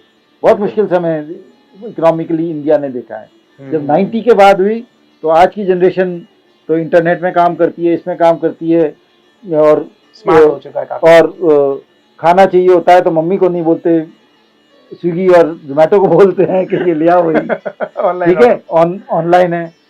और हमने समय देखा जब हम घी के लिए लाइन लगते थे और मम्मी खाना बनाती थी, फिर हमको खाना मिलता था। बिल्कुल ठीक है। तो ये जो दौर है और तरीके हैं और टेक्नोलॉजी है, ये तो चेंज होती रहती है और काफ़ी फैशन और लोग और ये चेंज होते रहते हैं। ग्रेट है ना। ग्रेट ब्रिटेन एक दुनिया का लीडर होता था एक बारी, वर्ल्ड का आधी दुनिया उसके नीचे होती थी और आज एक वो छोटा सा देश रह गया है जहाँ पे आप देख रहे हो वो भी गोरे लोग तो कम रह गए, गोरे लोग तो ऑस्ट्रेलिया, न्यूजीलैंड और यूएसए चले गए, भारतीय और पाकिस्तानी लोग ज्यादा हैं तो वो चेंज होने में, डेमोग्राफी चेंज होने में इसमें ज्यादा समय नहीं लगता है। जी बिल्कुल है ना। 64 में कभी नहीं सोच सकता था कि भाई मेरे पास इतना बड़ा घर होगा या ये सोचा। हम तो 70 रुपए के घर के किराए में रहते थे दिल्ली के शहर में और बड़े खुश थे। अच्छा, एक सवाल मैं यहाँ पूछना चाह रहा हूँ, जैसे कि अभी हाल ही में जो ऑपरेशन सिंदूर के दौरान हुआ, टर्की ने भी जो है ड्रोन्स भेजे थे पाकिस्तान की हेल्प करने के लिए और चीन की मिसाइलें थी, चीन के भी काफ़ी हथियार थे जो हमारे आकाश ने और S-400 ने सारे के सारे ध्वस्त कर दिए। ब्रह्मोस की डिमांड जो है लगातार बढ़ती जा रही है और काफ़ी देशों ने ब्रह्मोस की डिमांड की है। और अब आपको ये नहीं लगता कि ब्रह्मोस ने जो है चीन के पूरे मार्केट को कैप्चर कर लिया और चीन को इसका नुकसान उठाना पड़ सकता है? देखिए चीन के तो सारे हथियार मार गिराए हम लोगों ने, तो उसके जो हथियार हैं वो अब सवाल संदेह के घेरे में आ चुके हैं। देखिए ब्रह्मोस की सक्सेस में जानता हूँ, ब्रह्मोस इंडियन आर्टिलरी में मैं थोड़ा बहुत जानता हूँ, शायद जरूरत से ज़्यादा जानता हूँगा, आपको इधर बता भी नहीं पाऊंगा। ब्रह्मोस बहुत सक्सेसफुल वेपन सिस्टम है। आकाश जो न्यूज़ रिपोर्ट में आया है बहुत अच्छा वेपन सिस्टम है। कि जो चीन के जो मिसाइलें वगैरह है उनके मलबे जो हमारे पास इंडिया के पास आए हैं और उन मलबों की भी डिमांड की जा रही है कई देशों की तरफ से उस पर रिसर्च करने के लिए, बिल्कुल, स्टडी करने के लिए। बिल्कुल क्यों नहीं। दूसरी चीज है जो चीन का सामान है, जिनकी जो अगर आपने AI टेक्नोलॉजी देखी होगी जी और इस्तेमाल की होगी, डीप सर्च, तो वो काफी चीपली और कामयाब मैं मानता हूँ। उनके जो रोबोट्स हैं और जो पहले आईफोन आते थे, अभी तो खैर इंडियन बनने लगे, बहुत बढ़िया बात है, लेकिन जो पहले आईफोन मैं इस्तेमाल नहीं करता, लेकिन हाँ जो चीन से बन के इंडिया लोग इस्तेमाल करते थे और अमेरिका से खरीद के लेके आते थे, ठीक है, टेक्नोलॉजी कहीं और की, उन्होंने क्या किया है कि बाहर की टेक्नोलॉजी कॉपी कर लेते हैं, उनको कोई गवर्नमेंट ऑब्जेक्शन नहीं करती, और उसको वो इम्प्रूव कर लेते हैं और उसको वो सस्ता बना लेते हैं, और मास प्रोड्यूस में बनाते हैं, बहुत सारी बना लेते हैं, ठीक है जी। और कुछ कुछ उनके आप देखो, नंबर ऑफ इंजीनियर्स देखो उनके जी, नंबर ऑफ साइंटिस्ट देखो चीन के जी, जो रिसर्च कर रहे हैं वो अमेरिका से भी ज़्यादा होंगे। मैं ये मानता हूँ कि जो इंडियन हथियार जैसे ब्रह्मोस जी, जैसे आकाश जी, ऐसे एग्जाम्पल्स हैं जिससे हमारी जो मैन्युफैक्चरिंग कैपेबिलिटी है वो बहुत ऊपर दिखती है, और हमको एक्सपोर्ट ऑर्डर्स मिलने शुरू होंगे अच्छी क्वांटिटी में, हो चुके हैं, होंगे, और जी। और अगर हम इसको टैप करें, ठीक है, अगर हम टैप करें तो हम एक मेजर आर्म्स सप्लायर मैन्युफैक्चरर बन सकते हैं जी, बिल्कुल, ठीक है। भारत उस ओर कदम रख चुका है, उस पर जो इनिशियल स्टेप्स है और जो इनिशियल आपको डिमॉन्स्ट्रेट करना था वो कर चुका है। देखिए क्या होता है आगे, मैं नहीं जानता, लेकिन जो शुरुआत हुई है वो बहुत अच्छी है। ब्रह्मोस तो बहुत पुरानी मिसाइल है और बहुत काफी काम किया था, और इसका सारा मिसाइल का श्रेय मैं किसको देता हूँ, अब्दुल कलाम जी को। ग्रेट, ठीक है, क्योंकि मैं जब अब्दुल कलाम जी डीआरडीओ के हेड थे तो मैं उनका एक, आप मान लो कि डीआरडीओ के कॉलेज में मैं पढ़ता था 90 में जी, डीआरडीओ के वो हेड थे जी, और उन्होंने हमको मोटिवेशनल स्पीच दी थी जी, उसको सुना है, प्लस में उनकी जो हैदराबाद की जो लैब थी जी, जिसमें ये पृथ्वी मिसाइल उन्होंने लॉन्च की थी और ये ब्रह्मोस मिसाइल बन रही थी, और ये आकाश भी वहाँ पे डेवलपमेंट स्टेज में था 90s में जी, तो बहुत कमाल की। बाकी भी डीआरडीओ मैंने विजिट की हैं जी जी जी, वो तो सरकारी इंस्टीट्यूशन लगती थी, मुझे लगती थी कि क्योंकि कॉर्पोरेट का है, और रिजल्ट भी बहुत अच्छे दे रहे थे ये लोग, ठीक है। तो डिफरेंस क्या था कि उसमें कलाम जी ने नेतृत्व किया था, लीडरशिप में अगेन उसमें आऊँगा जी, उन्होंने बिल्कुल डिफरेंस के साथ, डिफरेंस मैनेजमेंट टेक्निक्स के साथ पृथ्वी को, अग्नि को, ब्रह्मोस को और ये आकाश को डेवलप किया जी, ठीक है। तो वो डिफरेंस आपके जितने आपके HAL है, भारत डायनेमिक्स हैं, बेल है, इनके शेयर प्राइसेस को क्यों उछाल मिल रहा है, क्योंकि मार्केट ने उनको अच्छी तरह से रिसीव किया है, बोलेंगे उनको एक्सपोर्ट ऑर्डर मिलेंगे जी, ठीक है, बिल्कुल। अगर हम और भी रिसर्च डेवलपमेंट में पैसा इन्वेस्ट करें, अपने कंपनीज में इन्वेस्ट करें, पब्लिक सेक्टर कंपनीज में, ऑर्डिनेंस को अच्छी तरह से वो प्राइवेटाइज कर दें, तो ये बहुत आगे जाएंगी। मॉडर्न मैनेजमेंट टेक्निक्स, बिल्कुल, हमारे साइंटिस्ट पे भरोसा है, लेकिन उनके मैनेजमेंट सही करें जी, ठीक है। अगर वो मैनेज कर लिया तो हम बहुत आगे जा सकते हैं। और चीन, यस, चीन का प्रोडक्ट्स भी अच्छे नहीं है, लेकिन उन्होंने, ये आप मान के चलो, उनकी technology, cheap technology, mass production में जी आज दुनिया का मार्केट कैप्चर किया हुआ है। आज हम टर्की के अगेंस्ट एक्शन ले सकते हैं कि हमारी टूरिस्ट जाना बंद कर देंगे, हम इंपोर्ट बंद कर सकते हैं, बंद हो चुका है, लेकिन क्या चीन के साथ हम कर सकते हैं? चीन तो ज्यादा सपोर्टर है पाकिस्तान का, क्या हम ये चीन के साथ कर सकते हैं? चीन के साथ भी करने की बाइकआउट तो चल ही रहा है, चल रहा है, कर सकते हैं कि नहीं, मैं तो बोल रहा हूँ भाई, हमारे सबसे ज्यादा इंपोर्ट्स कहाँ से होते हैं? चीन से, उसको तो हम नहीं रोक सकते जी, ठीक है। तो हमें ही जो है हमारी विल पावर स्ट्रॉन्ग करके, नहीं विल पावर नहीं, हमारे को इतने इंसेंटिव्स देने पड़ेंगे हमारी मैन्युफैक्चरिंग बेस को, कि हम जैसे आपको लोन दिया जी, ऐसे 10,000 यूथ को लोन दे दें, 10,000 नहीं, करोड़ों लोगों को लोन दे दें जी, जिसको जरूरत है, और जो कि पे बैक कैपेबिलिटी है जी, ठीक है जी। आप यकीन नहीं करते होगे कि मेरे पास दिन में मेरी वाइफ के पास 10 फोन आते थे, लोन ले लो, मतलब 2 लाख का लोन लो, वो मैसेज आते थे जी। तो उनको पता है मेरे पास मेरी पेंशन आ रही है, रीपेमेंट कैपेसिटी है, इसके पास एसेट है, घर है, गाड़ी है, सब है, रीपे तो कर देगा। ठीक है, तो वो आपको प्रूव करना पड़ेगा। बाहर क्या होता है, जब एक आइडिया लेके जाता है बंदा और उसका जो फाइनेंसर होता है बोलता है यस इसकी बात में दम है, लोन दो इसको बिजनेस सिखाने की कोशिश करो। बिजनेस नहीं आता इसे जी, टेक्नोलॉजी है, एनर्जी है इसमें, इसको लोन दो किसी तरह से जी, जी, जी। और बाहर अमेरिका की मैंने जो स्टोरी सुनी है, उनकी सक्सेस स्टोरी, आइडिया है और जब उसको उसने कन्विंस किया आगे लोगों के, बैंकर्स को, इन्वेस्टर्स को, तो 3-4 महीने में उसका सारे प्रोडक्ट सारे जगह पहुंच गए जी अमेरिका में। फेसबुक जैसे सक्सेस स्टोरी हुई थी, माइक्रोसॉफ्ट जैसे, गूगल जैसे हुआ था जी, जी, आइडिया के बल में उन्होंने सारी दुनिया को कैप्चर कर लिया। बिल्कुल ठीक है, तो वो वैसा एनवायरनमेंट हमारे देश में होना चाहिए। हमारे को सर्विसेज ओरिएंटेड के बदले हमें प्रोडक्ट ओरिएंटेड होना चाहिए, क्योंकि आज के बहुत सारे जो स्टार्टअप्स हैं काम अच्छा बहुत कर रहे हैं जी, लेकिन ये बहुत ज़्यादा बड़ा और क्वांटिटी और जो स्केल अप का जो टाइम है वो ज़्यादा होना चाहिए।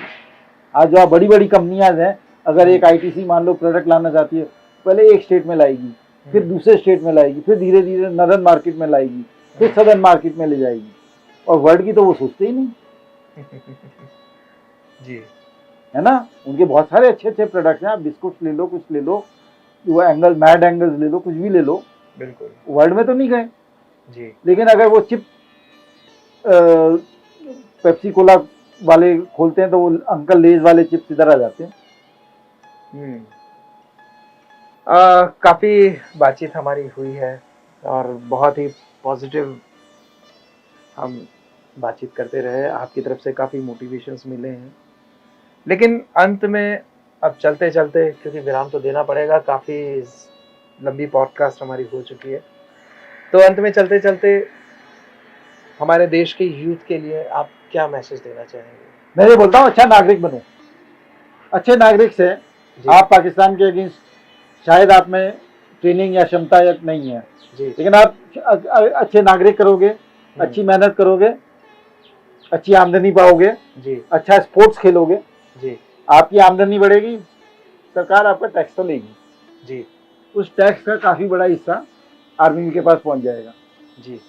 जब आर्मी के पास पैसा पहुंचेगा तो वो और तगड़ी हो जाएंगे और हमारी बेहतर सुरक्षा कर पाएंगे। दूसरी चीज आर्मी से जो सीख लेनी है वो है एम जी, मिशन जी। आपको अपनी जिंदगी में एक मिशन ढूंढना है जी, ठीक है, वो मिशन जिंदगी का आपका है, जिंदगी का मिशन ढूंढ लो कि मेरे को आज मान लो एक म्यूजिक कोई स्पोर्ट्समैन बनना है जी, मेरे को विराट कोहली की तरह बनना है जी, और आज से लग जाओ। विराट कोहली ने जितनी मेहनत की थी उसकी डबल मेहनत करो जी, आप कहीं तो पहुंचोगे। बिल्कुल, मेहनत करने के लिए तैयार हो जाओ, लेकिन आप शॉर्टकट सोचोगे कि मेरे को खाना खाना है, चल स्विगी के साथ या फलाने के साथ आपने कॉल किया, खाना मिल गया, मम्मी पापा के अकाउंट से चला जाएगा फिर तो आप कहीं के नहीं गए जी, है ना। मिशन होगा और मिशन बड़ा होगा, जितना बड़ा जितना अच्छा।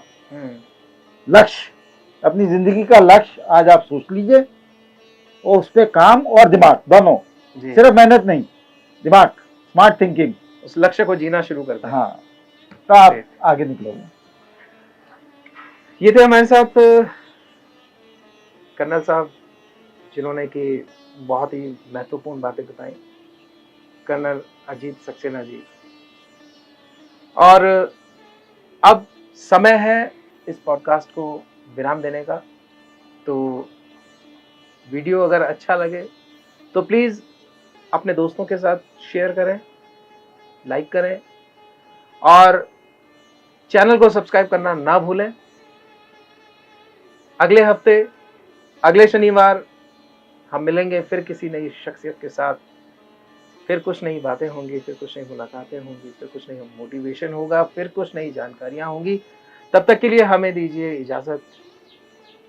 जय हिंद, जय भारत। जय हिंद।